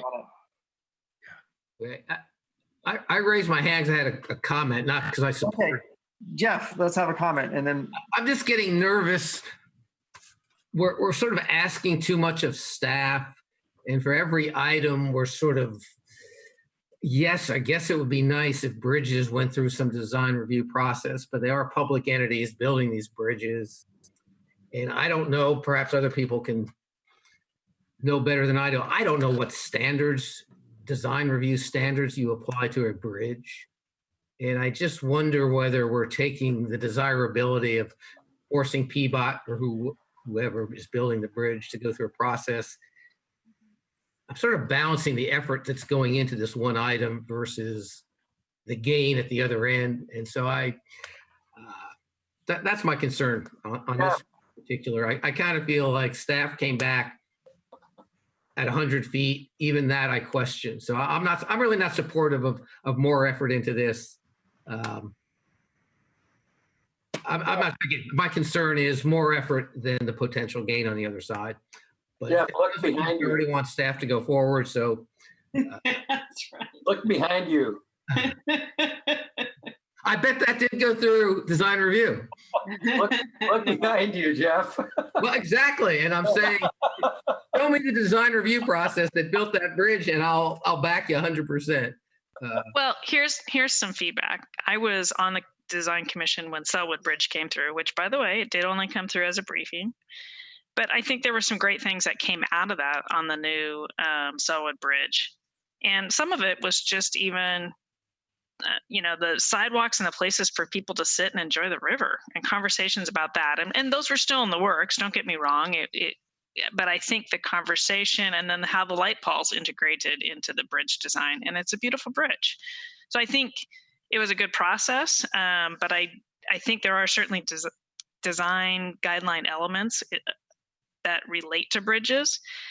It happened to be, I think they took some of the feedback from Design Commission, but they could have easily taken none of it. And then we wouldn't have had all those great things that came out of that discussion. And I guess, Kat, I think a briefing is great, and the influence and pressure of design review on whether it's Multnomah County or PBOT is good, is great. I'm just questioning whether the formal process is necessary. I mean, I don't know if we can codify they have to give briefings or not. I don't know if they normally would, but. Okay, I think the easier way to codify that, Oriana and then Steph, and then I think we should probably move on. But Oriana? Following up on Jeff's comment, I'd like to better understand what kind of resources would be coming from PBOT, TriMet, or ODOT, or the county in order to support this process, or that are already going to support existing processes.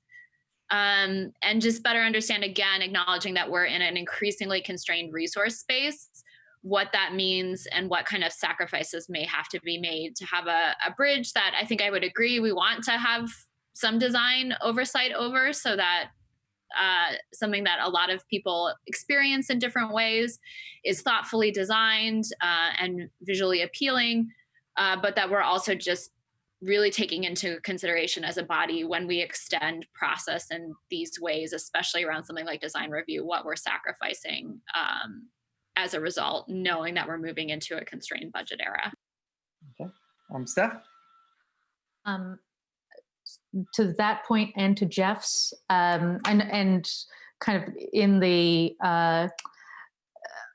on the topic of constrained budgets, we've talked about it a couple of times in officers meeting, but just bringing up again, like what are the structural costs of design abilities or design review on particularly on rent, and especially as we're, as Oriana mentioned earlier, we are in a different economic environment and we are going to be here for a while. So how does this larger conversation impact our communities? I agree with Jeff. I think anything short of design review, I'm excited about, I'm comfortable with. I retain a concern about once we get into something that's binding review, especially something as large as a bridge. That is my dog Olive, that has a, sorry, Olive's barking a lot. Something as large as a bridge that has a pretty robust community stakeholder conversation and has advisory committees that are a lot of community-based organizations in small communities that may not feel that they have access to design, to influence design review, and might feel that their views are less represented in the shuffle of a design review process, if that makes any sense. Okay.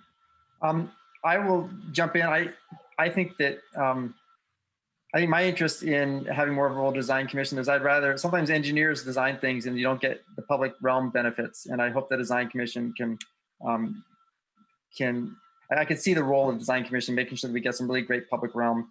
And the engineers who might otherwise design bridges more independently might not have that mentality as strong. But I guess I'm seeing one more sign, sorry, from Mike, and then let's move on to something new because we'll get this again later on. Mike? Well, Eli, I appreciated your comments because, you know,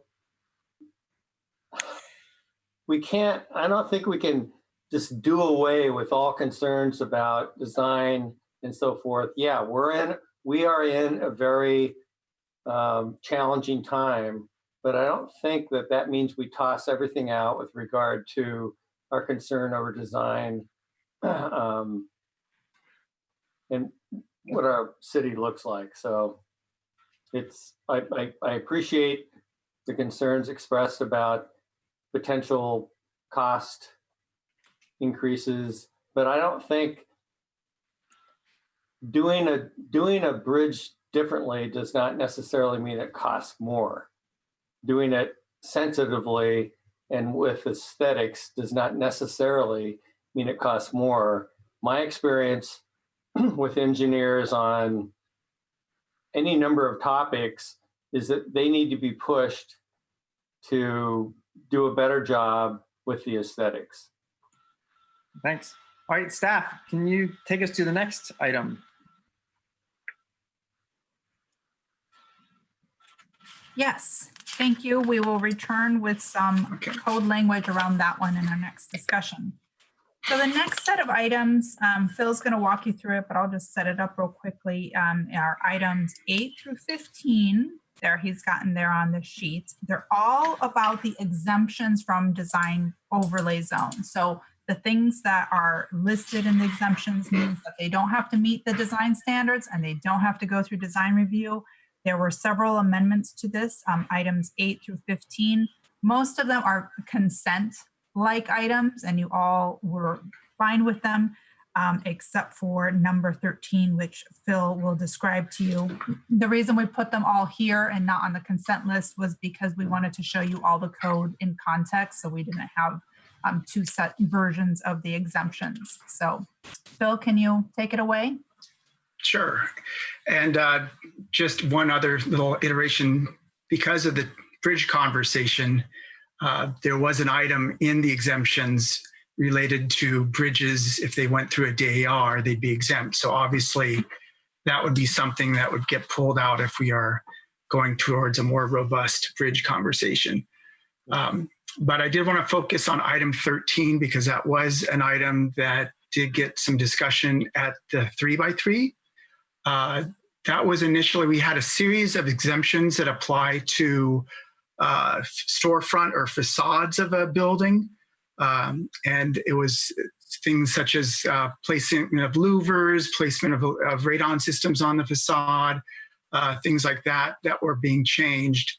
And then we had an additional exemption that initially applied to areas outside of the central city, but we were basically saying that in addition to those exemptions, you could also amend or modify up to 200 square feet of your facade. And so it was a sort of a blanket exemption. And at the 3x3, we ended up having a discussion about, does that allow too much leeway? And the 3x3 came up with a more nuanced set of exemptions. So essentially, you can modify up to 200 square feet of your street-facing facade above the ground floor, or you can modify up to 200 square feet of your facade if it's not facing the street, or a third option, if it is facing the street and over 20 feet back from the street lot line, you can also modify the ground floor. So I guess the main question is that extra nuance worthwhile? Is it necessary? Is it help to ensure that storefronts right along the sidewalk there can still maintain their storefront amenities? So I'm going to ask you a question. So if you did have a storefront right on the property line, you would not be able to use this exemption under that set of refinements. Is that right? Correct. So if you're outside of Central City, you could go through the standards. Okay.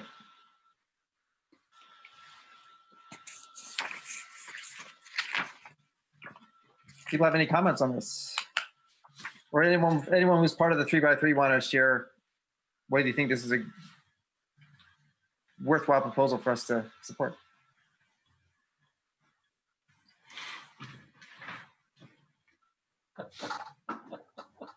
I'm not hearing a big wave.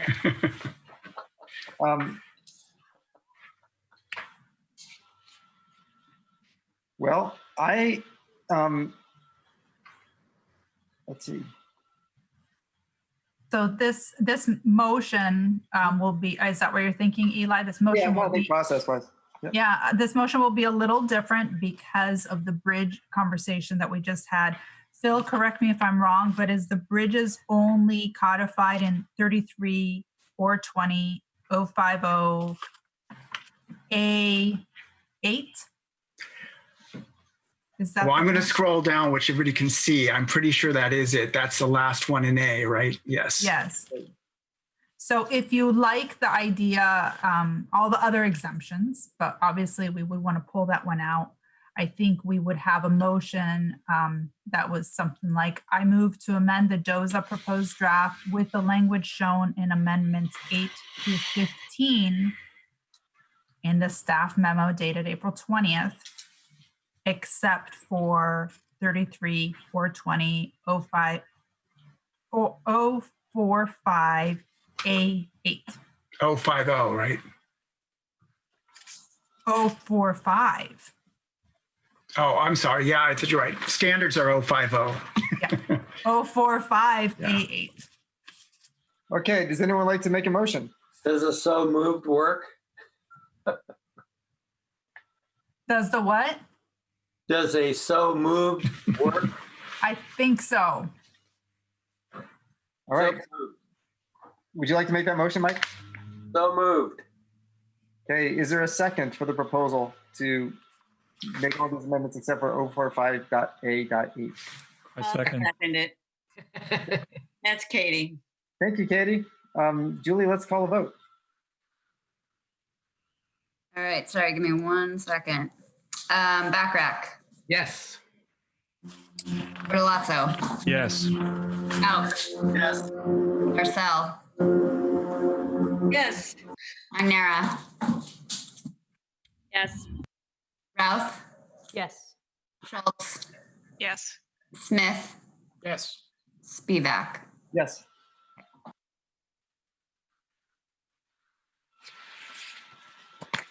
All right. Great. Thank you, commissioners. So we are now on item number 16 out of 20, moving right along. This is about when design standards can be used. And Phil, you want to describe this one? So this is one, there were two amendments. One was to clarify the things that like projections and things like that can exceed the the height allotment, which was something Eli put in. Another one was a more major request to extend the height of buildings that can use standards from 55 to 75 feet. And so you can see in the little blurb there, we did discuss this quite a bit at the 3x3. We did not get a resolution to go one way or the other. I think with some of the members, there was a concern about whether going to a 75-foot tall building, whether we had the standards that were adequate to cover some of the impacts that a taller building would create, as well as the fact that from a design commission standpoint, when a building starts getting taller, they start looking at things such as having a more robust ground floor, a taller ground floor, which at a level more than what our standards were going to allow. So we did not get necessarily an agreement on that.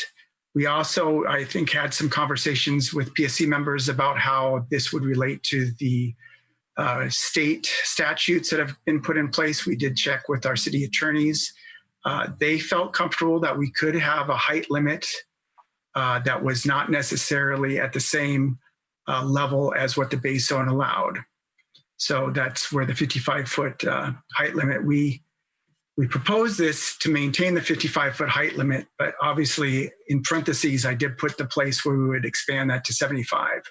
So it would be a pretty easy change if the PSC wanted to go ahead and change that to 75. Okay. Well, I'll jump in on this one because I've been championing this issue. I believe that we should go to 75. I appreciate the staff did the homework with the legal department. As people probably know in Oregon, you're required to be able to meet your housing needs with clear and objective standards. And there is this legal exception which gives us discretion on this. But I think that the intent of the state law is good and that we need housing. And when housing relies on discretionary processes to create it, it creates, on the positive side, a chance for the design commission to get in there and suggest improvements or require them. But on the negative side, it can lead to obstruction. And I've been in other parts of the country, the Bay Area, Boston area, where that's routinely used as a way of preventing housing from getting built. So we're already in a pretty good standpoint on this. And I honestly would not have recommended the 75-foot 4 years ago when I got on the commission as a threshold. But over the time, we've updated our base code significantly. So we have building articulation requirements. We have length of building requirements. We've now got stronger bike standards. We've got a Main Street overlay. And we've done a lot of stuff to bake into the base code some requirements so that buildings, even taller ones, work well.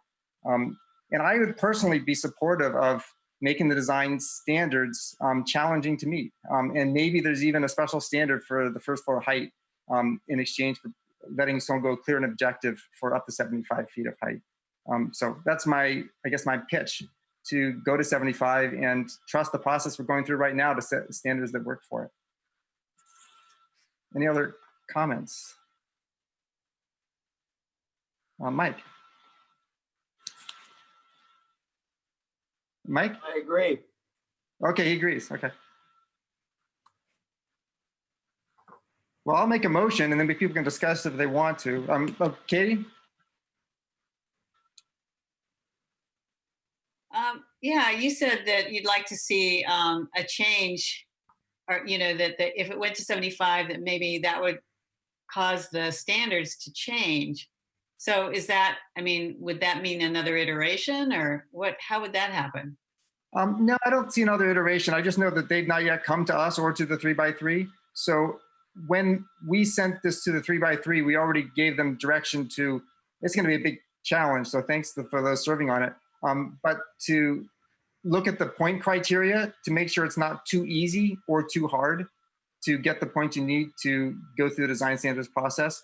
So I'm just saying that as the 3x3 goes through that process and it comes back to us, I'm just sort of putting my vote for don't make it too easy to get the points you need to go through design standards. I think that it's worth making sure the design standards are real, and you really have to design a good building to meet them. That's more important.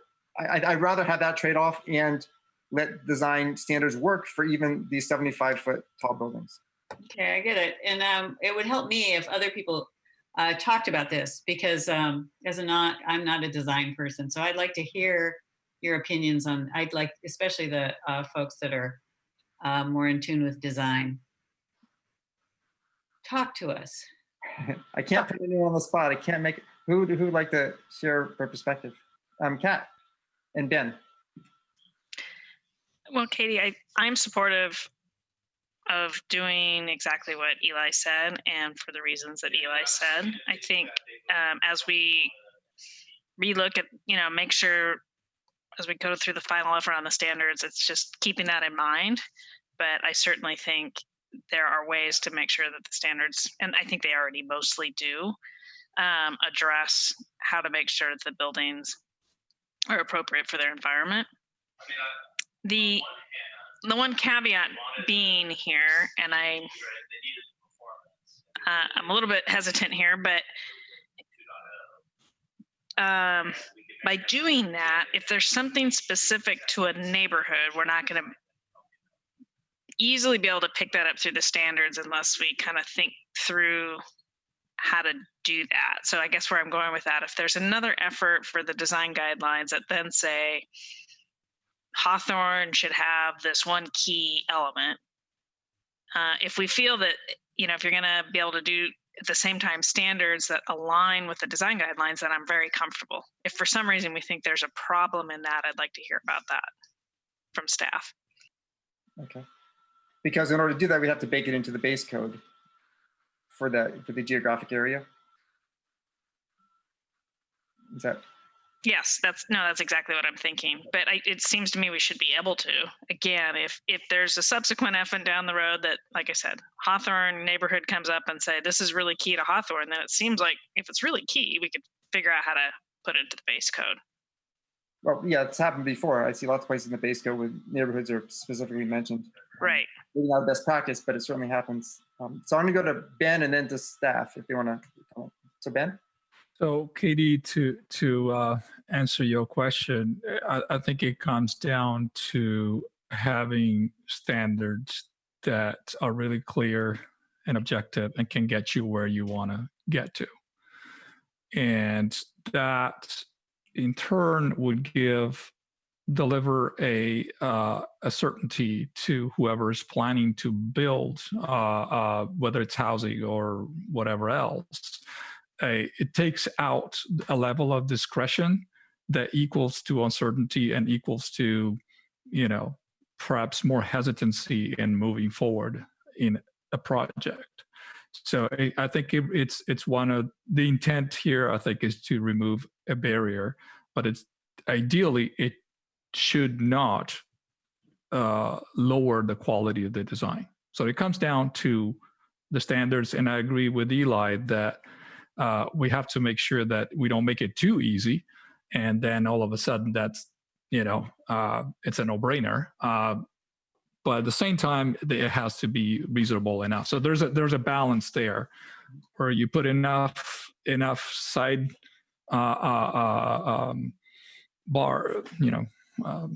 protections, but at the same time, it has to be an incentive to do what you need to do, and also go for the full density that's allowed in any given area.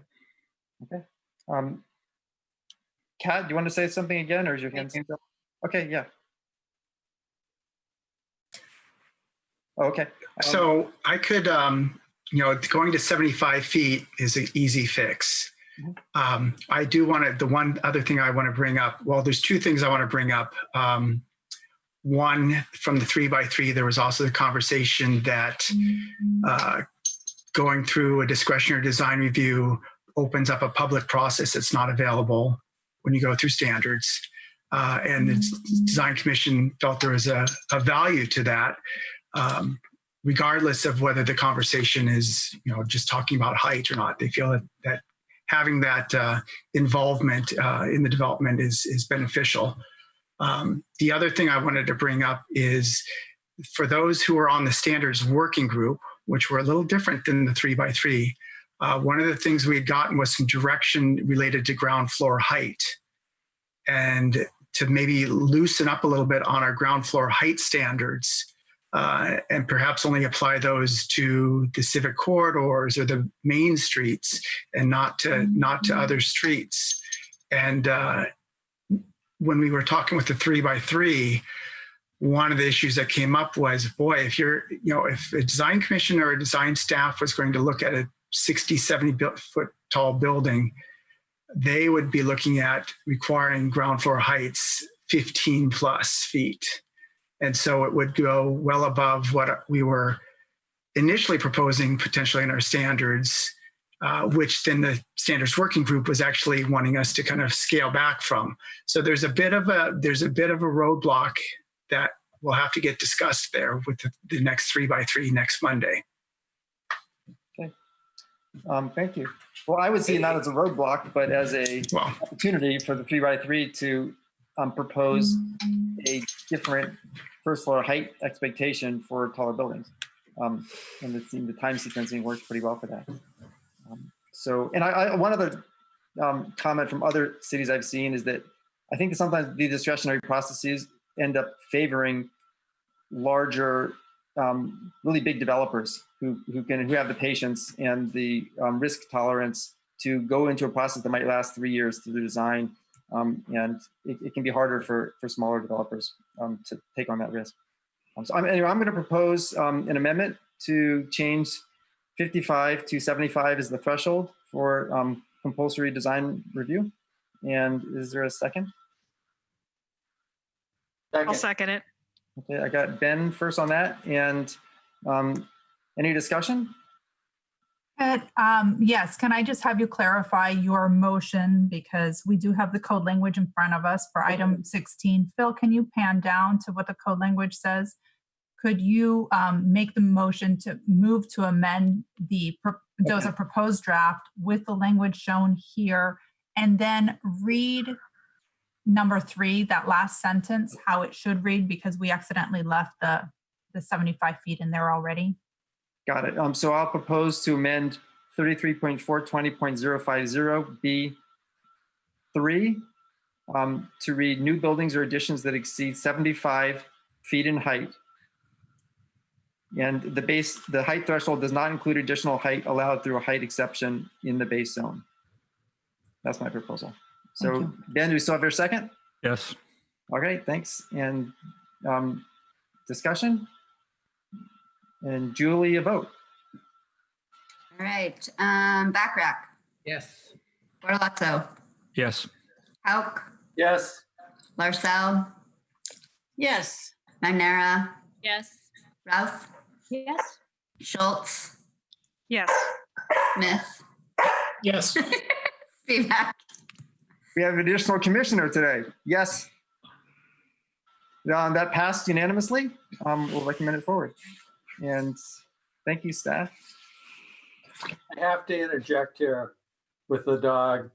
Did you all read the New York Times Planning Commission where the planning commissioner threw his cat and subsequently had to resign? Wow.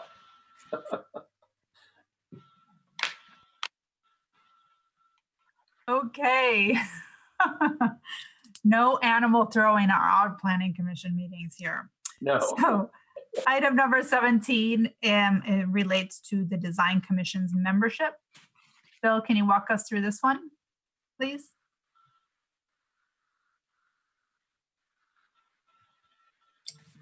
Sorry, I didn't have my hand on the mouse to unmute. So this originally came out of the PSC with a request to consider having specific design commission membership for 2 specific positions. One was for a natural resource expert, and one was for a sustainability, building expert. We discussed this with the 3x3. As you know, the design commission is a smaller group than the PSC. And so one of the concerns was if we did have 2 more positions that specifically only could be drawn from a small pool of experts. There was a concern that we would not be able to find enough people to fill the design commission positions. As you know, I think we have design commissions made up of 7 people. 2 of the positions already are specified for a member at large who would not be part of the subject experts, as well as a RAC member. So the original thought was we would add 2 more specific folks. So we would have 4 out of 4 individual expertise fields, and then 3 from the fields of architecture and building. The concern, like I said, was that this would potentially make it tough to fill some of those positions. So the compromise that was made was that we would add those positions to the subject experts, and so they could be part of the 5 that could be drawn, but that they would not specifically only be part of that expert field. Another item that was brought up with that was the sense that somebody easily could be both an architect and somebody who is also expert in sustainable materials. And so the thought was to kind of keep that more open. You could draw people that had multiple expertise in different subjects. Mike. Yes, I have been pushing for some time to make sure, and Oriana has been involved in from her perspective as well, in having these folks represented. I have to say that during the 3x3, Julie Livingston, the chair, was pretty passionate about her concern about being able to fill the positions. I have to say, since we had that conversation, I got to thinking, it's like, really? In the city of Portland, with a little effort, we can't attract people with those skills, that expertise to the design commission? And so I'm kind of back where I was, which was supporting both the sustainability expertise and natural resource expertise. So that's kind of where I am at the moment in my thinking. It's like, how can it be that the city of Portland cannot attract those folks? We have 9 people, is that correct? No, on the design commission? No. They're on the planning commission? Yeah, how many are on the planning commission? The planning commission, there's 11. 11. And on the design commission, there's 7. 7, correct. But you also shared at the 3x3 that you've been trying to recruit another natural resource person on the PSC, correct? Right, and my comment is the same. That you haven't been successful in getting some. Oh, come on.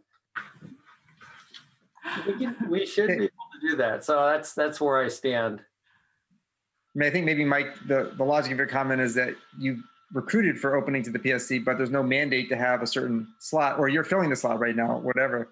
And you want to make it keep right. going. With PSC, we have received indications from BPS that there is a recognition that folks with natural resource background should be on the PSC. Mm-hmm.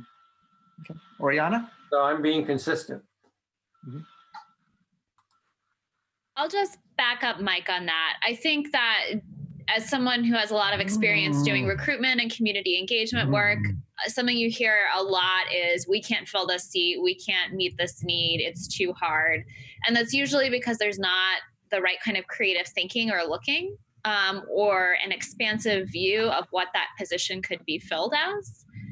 And I think that if we're serious about really taking into consideration the natural resources elements that we've advocated for in the design standards and in the design guidelines, or the sustainability elements, then it's very crucial that there's that expertise on the design commission to help make those assessments. And if we're going to talk about things like bridges, understanding the impact on natural resources that may come from a certain design, for birds or other impacts that may come up in that space, I think is really key. So I'm not terribly persuaded by that concern. I think it's something that hasn't been done, so it feels a little bit daunting.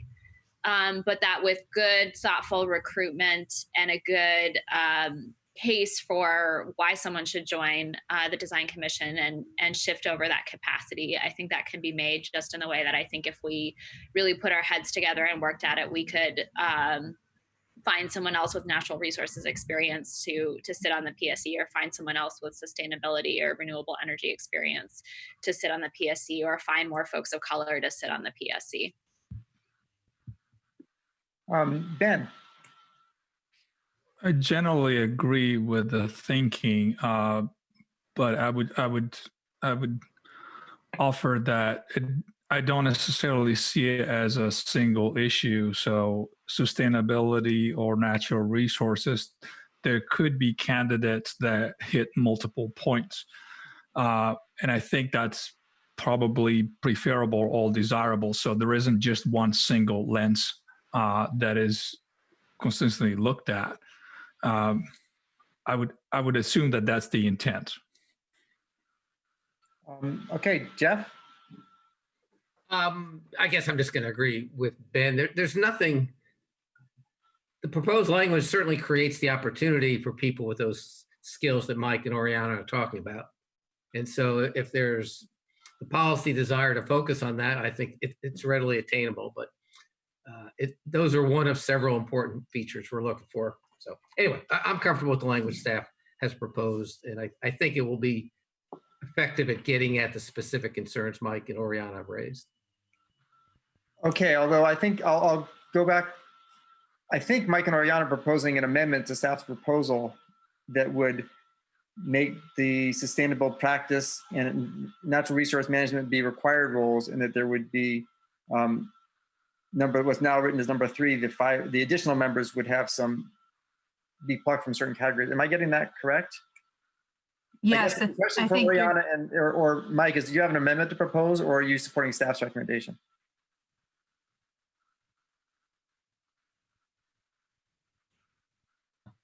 I'm seeing. I think Mike would not support this. So maybe one way to dispense with this, if somebody could move what staff proposed, and we could vote on that. Is that fair? I would ideally flip it if we could, to hear what the amendment would say, and then decide, and then to see if that makes sense. Okay. So I'll go ahead and move that we support what staff's proposed for subsection 3. Okay. Is there a second? We have a proposal. I'll second it. Okay, Kat, second. Okay, is there a discussion on this? Yeah, I will. Can you hear me? Yeah. I'll just recount a recent experience I've had with a specific project, and almost at every turn when natural resources were trees, for example, the Willamette River Greenway were involved. In terms of sustainability and functionality of natural resources, design commissioners consistently said, we don't have the expertise. We really can't make a judgment on performance of this, that, or the other with regard to green infrastructure. And that's why I think somebody needs to be on the commission who does have the expertise in that arena. I was actually kind of shocked at the discussion among commissioners. Okay. Oriana? Correct me if I'm not doing this right, but I would make a friendly amendment to the proposal on the table from staff, that we have one representative from the Regional Arts and Culture Council, one person representing the public at large, and then 5 members representing urban design or urban planning, design, architecture, and landscape architecture, and 2 members representing sustainability practice or natural resources management.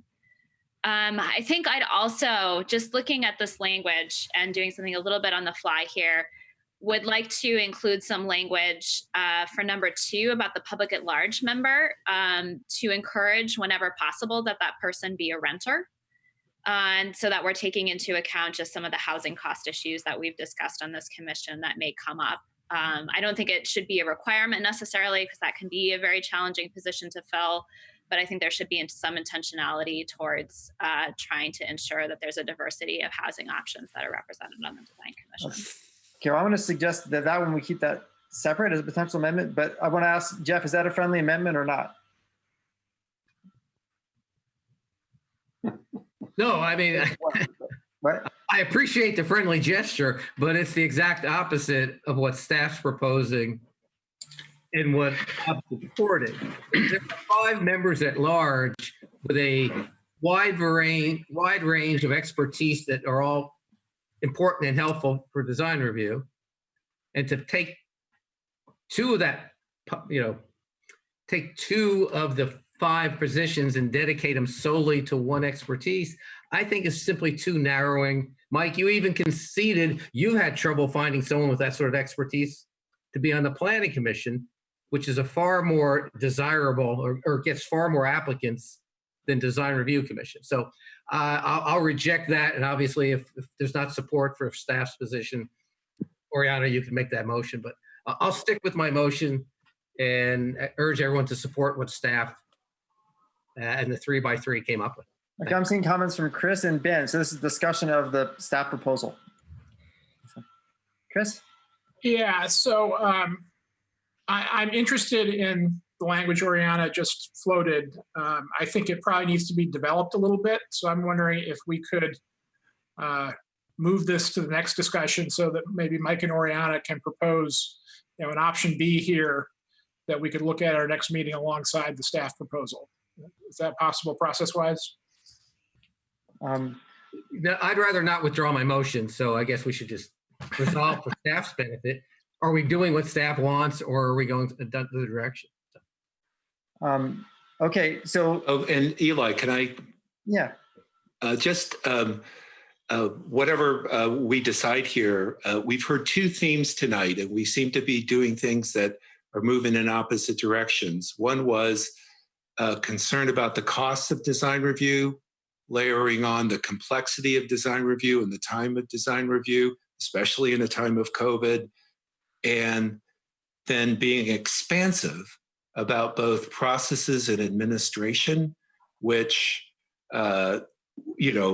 taking up Mike's challenge, sure, if that's important, we can try to accomplish that. But I'm not sure that we're seeing a problem we know exists or that we're solving for it in the most direct way we could using the tools that are in design review.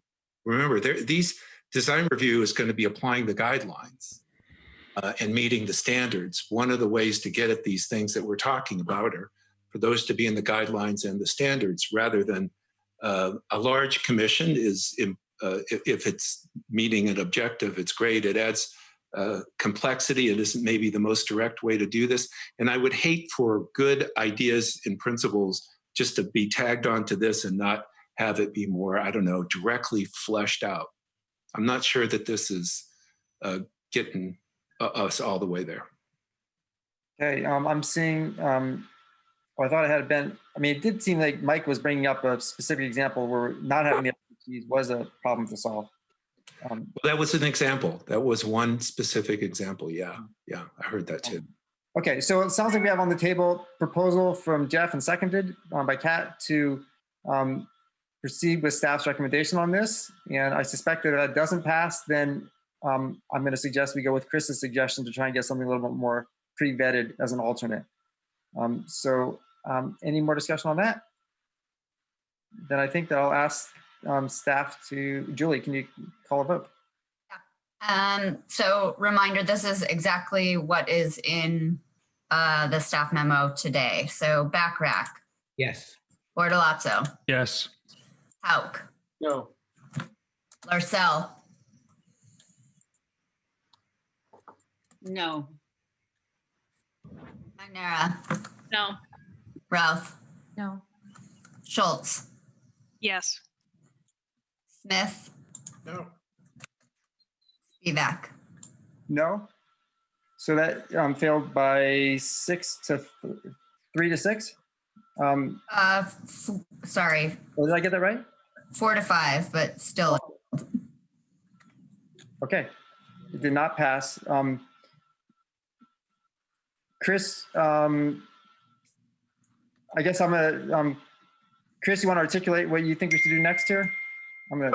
Yeah, I'm reluctant to do language on the fly, so I'd appreciate it if perhaps Oriana and Mike could get together with staff and propose language that that they think meets the need that we're trying to address, and at the same time have staff vet the form of that language so we're going to vote on workable code.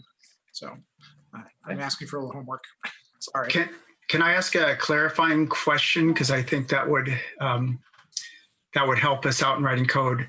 Oriana mentioned, pulling out the 2 members, but when we had some conversations earlier, the idea was that you'd have 1 natural resource management expert and 1 sustainability practice. So that would kind of require us to sort of basically have 1 RAC person, 1 at-large person, 1 sustainability practice person, 1 natural resource management person, and 3 from the list. So is that what people want, or would they rather have 2 people from natural resources sustainability, and if you get 2 natural resource people, you're fine, you get 2 sustainability people, you're fine? Or do you want to split it up further and have 1 from each?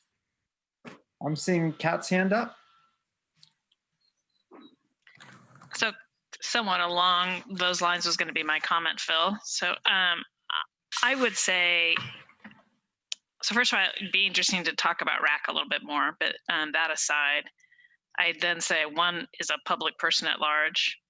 Perhaps the next one is an individual that has emphasis with sustainability practice or at least 1 person with sustainability practice or natural resource management. So perhaps there's 2.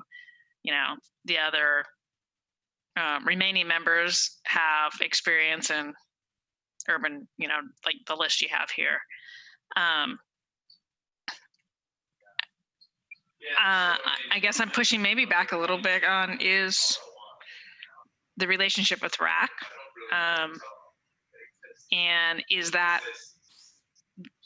does that have more weight than sustainability practice and natural resource management? Or should it just be, 5 members experienced in either? So I don't know. I guess I'd need to know more information on that and have staff come back with info on the history about that. Mike and then Oriana. Yeah, well, I fully acknowledge there could be people who have expertise across numerous areas, but I would say that having a sustainability expert who knows everything there is to know about energy efficiency, about solar power, about whatever, does not have natural resource expertise, and vice versa. That a natural resource specialist may not have an understanding about, building performance with regard to energy efficiency or whatever. So I think those are 2 different disciplines. If we can get somebody with that broad reach, great, but that's pretty unusual. Okay, since I think we're gonna follow, we've got half an hour left and 3 items, one of them is pretty big, so let's try and make some quick comments. Oriana? I just want to back up both what Mike said and naming that these are 2 pretty significant disciplines, and to echo what Kat said about the question of why are we calling out the Regional Arts and Culture Council and weighing that more heavily if we're concerned about having too many members on the Design Commission or assigning too many spaces. I would just ask us to consider what we are weighing and how we are weighing that with regard to other goals that the city has. Okay. Okay, and I'm agreeing on the getting the history on the rack. That's interesting to me as well. Yeah. Eli, there was the other idea that Oriana had about the public at large member being a renter. Is that something that we can get feedback on now to know if we are supposed to codify that or not? Yeah, Oriana, you want to speak up on that? I see your hand up, Oriana. Was that still up from before, or you want to jump in?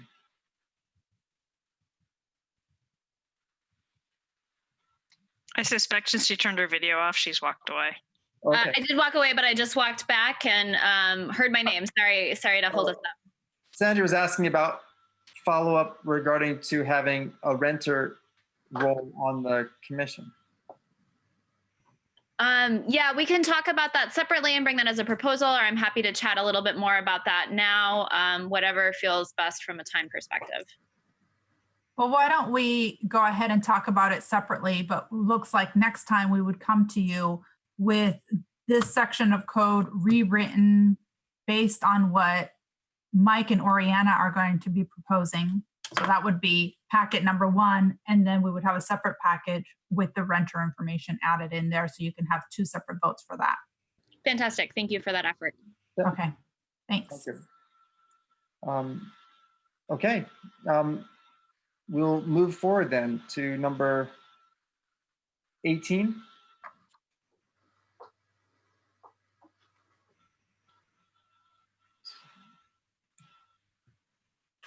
That's your, yeah, right, Phil? Yeah, so this was an item that was brought up about whether we should dictate how many DAR sessions a project should have. If you recall, there isn't really anything in our code right now about design advice requests.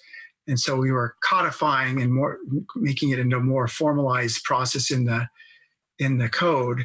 And one of the items we said was that there would be 1 DAR per application, but that with more than one, if there was multiple buildings on a site, that they could have a follow-up session. And so there was a question with the PSC back in February about whether we should have that criteria or have that standard in there or not. This was discussed at the 3x3, and I think people were generally comfortable with the requirement for there to be 1 DAR.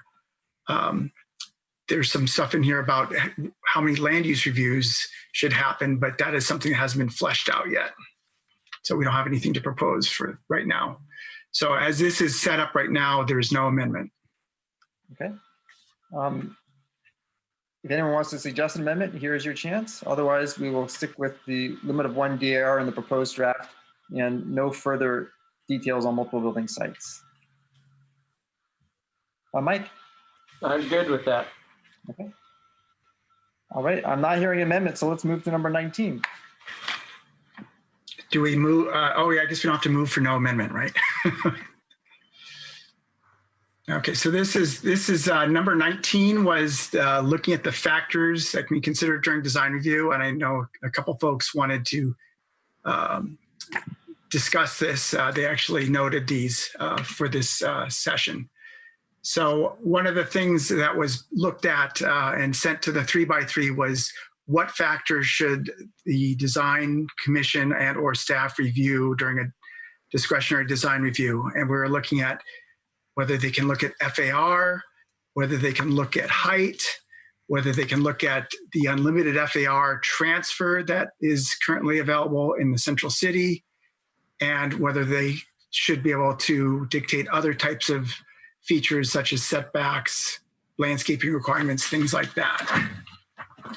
And so at the 3x3, we basically came up where there was a concern about looking at the central city, the unlimited FAR transfer, because of the fact that there's a question whether that should be more of a discussion that takes place with the any kind of central city update. There was an agreement that general FAR and typical FAR bonuses that are granted for inclusionary housing should not be reduced by the design commission.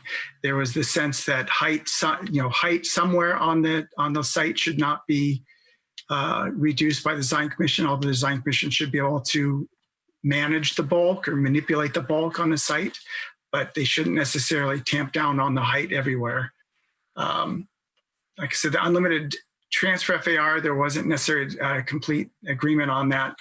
And then on the setbacks, there was a sense that we do have a lot of our design standards also encourage increased setbacks or increased landscaping or setting back from trees, things like that. So we felt that since we have those incentives in the standards, that the design commission or staff should also be able to have the ability to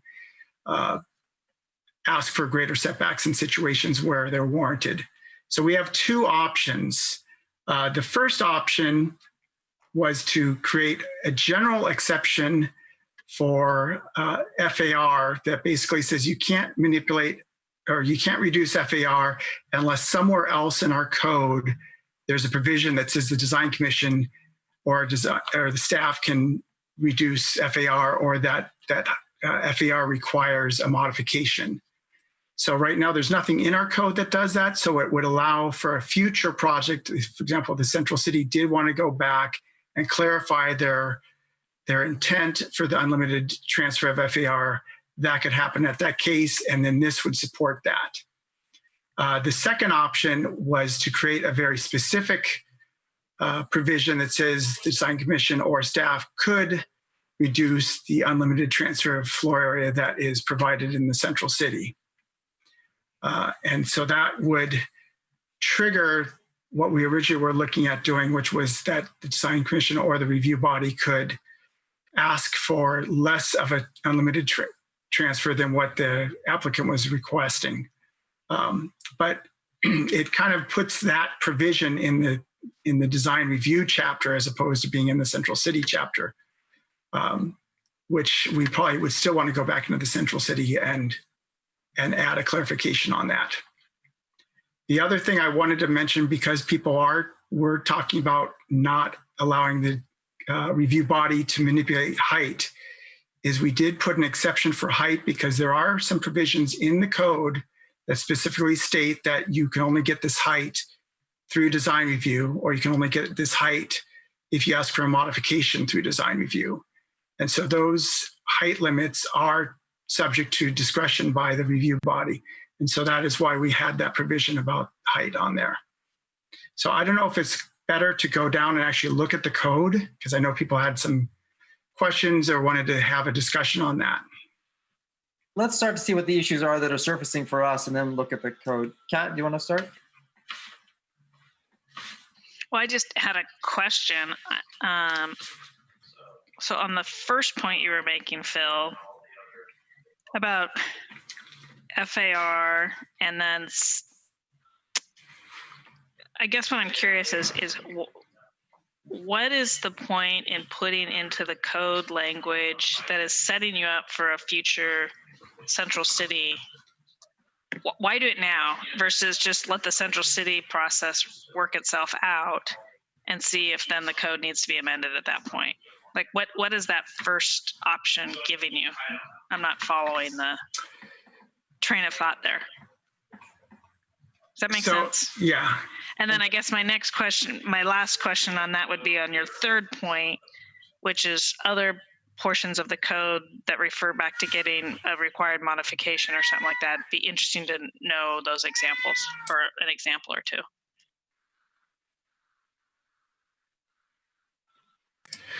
So I think on the first question, I think part of the reason for putting that provision in there was to, like you said, basically set it up so that whether it's Central City or whether it's another plan process or plan district that gets created, if there's some other situation where there's a sense that a bonus FAR should be part of the design review and granting that bonus should be part of the approval of the design review, that this language is already in there.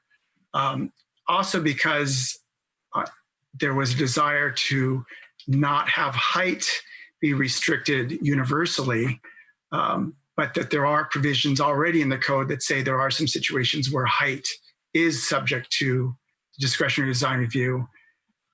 The feeling was we had to put a height provision in there to clarify that. And so it was just kind of balancing having the height and the FAR provision in there. Item A in there does not have any teeth at the moment. So personally, I'm not a huge fan of putting in items that don't relate to anything at the moment because they're anticipating something come down the line. Let's just see what comes down the line. So it's just for other commissioners' sake. I guess you need to help me understand the situations that are already in the code that speak to needing approval on height. That would be helpful. Off the top of my head, there are 3 plan districts that I'm aware of. There is Gateway Plan District, there's North Interstate Plan District, and there's St. John's. And Gateway Plan District has a separate height map that says you can get this additional height through design review. If you go through design review, and you have to get approval, and they actually have a couple extra approval criteria in the plan district. St. John's and North Interstate have some height provisions in parentheses on the map. And they basically say you can get up to that extra height as a modification through design review. So that basically implies that the review body, whether it's staff or the design commission, could approve or deny that increase based upon whether it's better meeting the guidelines. Is that necessarily the interpretation?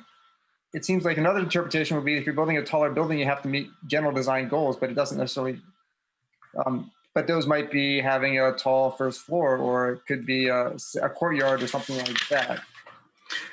Well, to get a modification granted, you have to show that it better meets the design guidelines. That's one of the criteria to get a modification granted. Okay. It's like an adjustment, but a modification is tied to the design review approval. And that's the process by which it goes through. Okay. It's adjustment, but with different criteria. Right. So can we talk that one through a little bit? It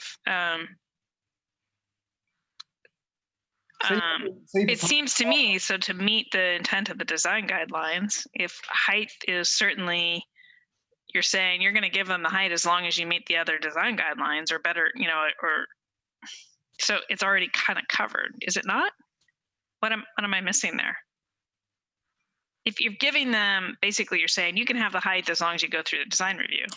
And then design review is saying, I will consider this option to make sure that you meet the intent of the design guidelines. We obviously have already stated that height in and of itself doesn't preclude you. So it's got to be other items in the design guidelines that you're saying you're better meeting. Well, in the case in North Interstate and St. John's, there are 2 height levels. There's a height level, and then there's a height level in parentheses. And to get to that additional height, you have to ask for a modification through design review. For Gateway, there's additional approval criteria. So Phil, let's play that one out. So let's say you design something to the taller height, and for them to approve it, it means you're meeting all the other the intent of the guidelines.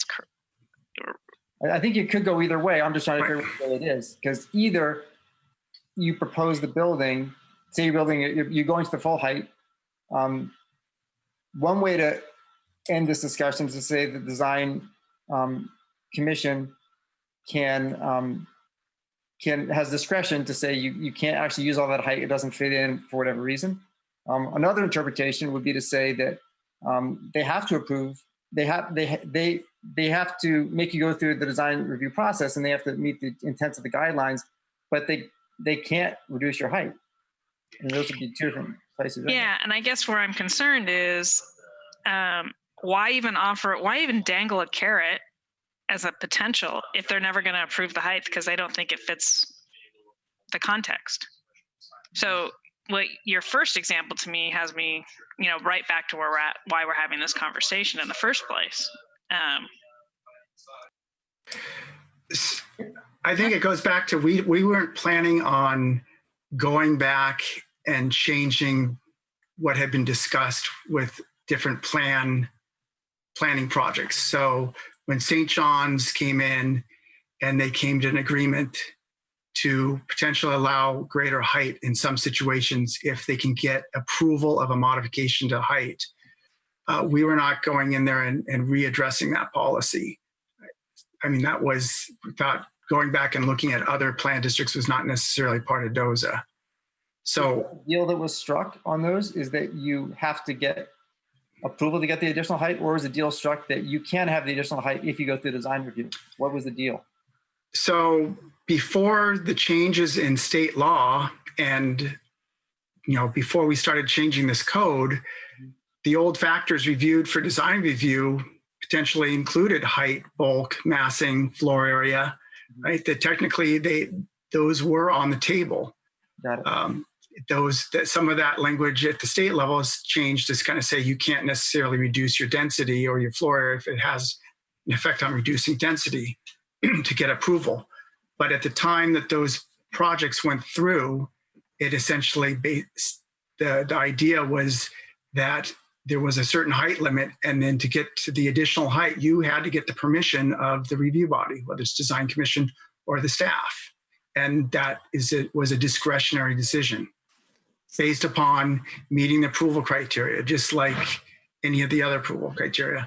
And modifications, I would have to look back at the thing, but there's a couple things that modifications have to prove. They have to better meet the design standards, and they also have to be consistent with the purpose.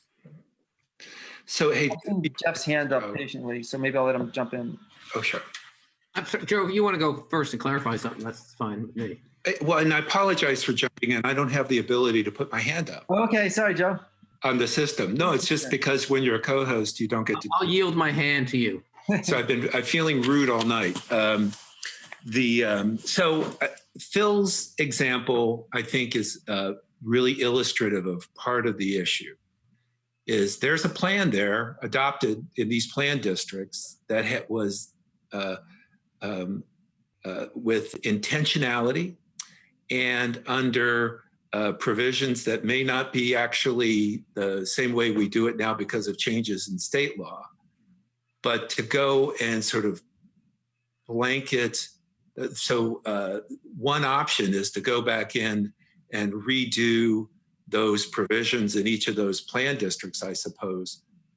But you're not going to just strip away the principle of whatever it was that people were worried about why they built a system that had that discretionary review moment in it. If that makes sense, your system is designed from a time where they thought it was important to take a look at this and have the ability to modify it up or down.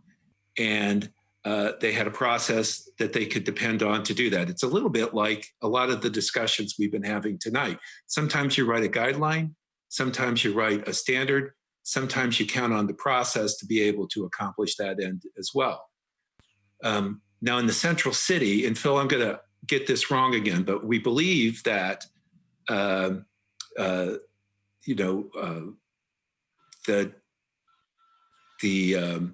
it's not clear. Whereas earlier, I think in another hearing when we were talking about this at my level, for myself and staff, we thought this was clear, but it's not clear the way we wrote that code. And so Design Commission can do a lot of things, but if push comes to shove, the building needs to, in some capacity, be able to get to the maximum height we've shown on the map, although it still has to go through design review.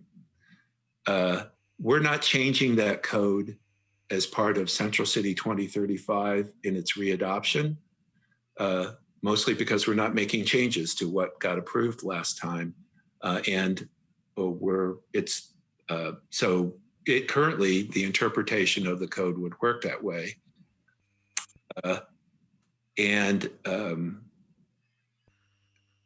If we were to go back in to Central City and try to clarify this, we would have that full-blown debate again. Is that the system we intended or not? What are the pros and cons? And you would make that decision. Making that decision and building it into a piece of the design code is not the right place to be explicit. the place to be explicit is in the plan district. That is where, those height rules are located, and the other sort of basic amount of development and form rules are located. So a little bit, Phil's option one, or this option one, is saying we're not, through a change of the design review process, going to make that decision. That decision was made in that base code, and the base code in Central City, at least, doesn't allows buildings to do unlimited transfer and get to their full height. In other plan districts that were intentionally decided and designed to do it a different way, it doesn't.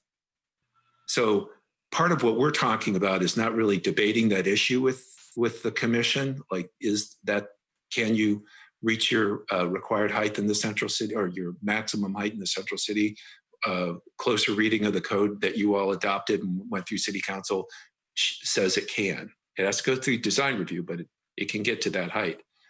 Other districts have a different approach, and we don't want to resolve those districts or the Central City through a provision in the design review part of the code. That's not the right place to put that. Am I accurate on that? I'm looking at Sandra and Phil. Like, that's really that's the issue, the way it's framed up here. And it's a little bit different than last time we talked about it, which was a debate about whether or not that's really the way the Central City works. We're not debating that right now. And I think there was another provision. It's not just where it belongs in the code structure. It's where does the conversation belong when we have which stakeholders engage in that conversation. So for example, West Portland Town Center is having their conversations right now about FAR and height and all of these things. They need to jive with what's in the design overlay zone because they already have it there, but that's where we would intend to put regulations on height and FAR and have that conversation occur. Okay, I'm going to go to Jeff and then to Kat. Thank you. I'm a little confused, so let me try to say what I think I'm understanding. The three plan districts, Phil, you mentioned Gateway, St. John, and one other. They do have provisions that give, in effect, the design review some discretion on how much height they will allow, and we're not touching that. So those will continue in effect. Those is not undoing those area-specific height criteria. Got that. Central City, however, if I understand, does not have anything that sort of kicks height as a discretionary matter to design review, which leads me back to, I think, is the sole issue that at least started this debate, which is now maybe gone beyond that. But the question was whether or not FAR that gets transferred in Central City can discretionarily be disallowed as a design matter. And I think this issue came up because several of us, I was one of them, thought that was contrary to Central City. Central City, or there's nothing in Central City code that said we're going to allow FAR to be transferred, but it's subject to discretionary design review. And so that was, and I think what I'm hearing is it's correct. There is nothing in Central City that says the transfer of FAR was intended to be or is subject to design review, which leads me to my position, in which is I would make a motion if I knew how and where to fit it in, that design review does not have discretion to not allow FAR that's been transferred. That's not, just like we're not allowing them to cut back regular FAR, we're not going to allow them to cut back transferred FAR. So I know, Joe, you probably don't agree with it, but have I sort of accurately characterized that issue? Because that's where I think I would like to be, and I thought last time we discussed this, several other commissioners were heading in that direction. Jeff, I think what we would say is that if you read the way we wrote the code and it was approved for Central City, there's unlimited transfer of FAR. and it cannot be reduced by an discretionary design review. I don't know that that was the intent of the way we set those heights. You know, the part of this that gets a little subtle is, in fact, I know it wasn't because when we came up with unlimited FAR,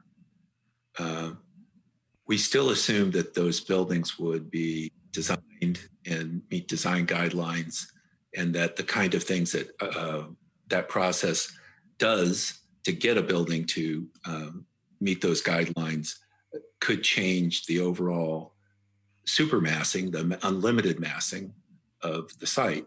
Remember, sites had, and didn't think through, I think, honestly, that the flexibility we gave with unlimited FAR totally couldn't make that impossible for the design commission to do its job. There's no sculpting of the tower, which was that metaphor that people used throughout that whole Central City 2035 process.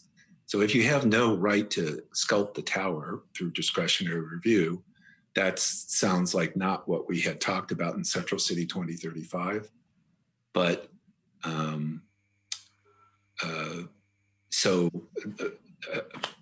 so right now, I would say technically it allows unlimited transfer of FAR in spite of design discretionary review. The part of this that worries me less, and it's not worth actually cracking open the Central City Code to go sort of check with everyone that that's the bargain that the whole process would want to have struck, is that our envelopes, our building envelopes in the Central City are huge.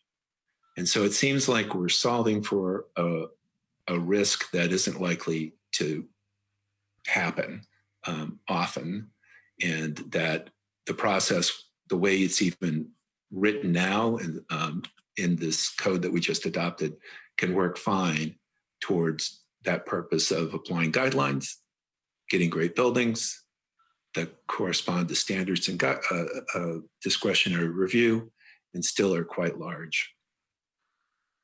Jeff. I didn't hear anything, Joe, that persuades me from proposing that all, I mean, as you said, technically the code does not prohibit utilizing all your transferred FAR. It does not give design review the discretion to cut that back. And in fact, Joe, you were going to go look for something in the record, some discussion, some evidence that that was the intent. And apparently there is nothing in the record you were able to find that shows that was the intent. So I still think it's more consistent legally to start with, and just keeping faith with what's in Central City. It allowed developers to purchase or acquire transferred FAR without any limitation. And I think it would be a mistake to use design review to say something that Central City 35 doesn't do. So anyway, well, and we don't think it does. See, that's the thing. The Central City says that the way it's written, what you just said. Okay. That's the place to control that provision and debate. Except where it's being addressed now as part of DOZA, we'd be sort of. No, it's kind of not, though, because the rules that the questions come up, but that question was settled in Central City 2030. I guess, Joe, we're not quite seeing eye to eye. DOZA is addressing FAR. It's addressing how is FAR to be handled in a discretionary design review process, and we're saying you can't touch it. It's not subject to discretionary review. So how is it not part of DOZA? You're the ones that proposed adding some limitation to design review is not supposed to change the allowed FAR. Staff has proposed a caveat or an exemption to that. And I guess I'm going to oppose adding something other than what we started with, which is FAR is not subject to design review. So anyway. So can I clarify, because there are two options on the table. What Joe is saying is that option one does not clarify what you're saying, and that's what we said is the disadvantage of that. It's being silent about that unlimited transfer of FAR, because it's saying go look in the plan district, and there is nothing in the Central City Plan District to look at. So I think you're talking about two different options. Option two, which is Bill is panning down to right now, does make that policy call. And it points, that's why A says when floor area has been transferred to the site using the floor area within the sector transfer option stated in 33.510. 510 is the Central City chapter.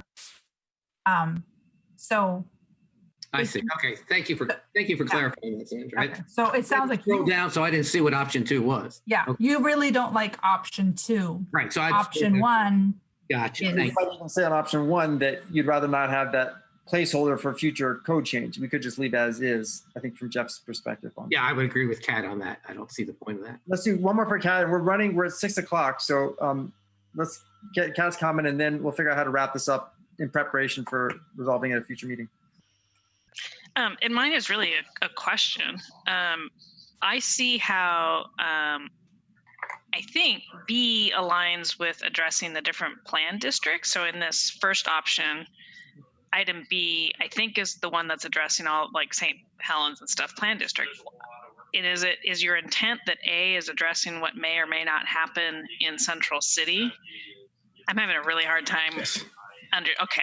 So I guess that would be my proposal, is just to strike A and leave B. Right. So keep in mind, this whole provision has morphed over the past year or two. It started off as just dealing with FAR.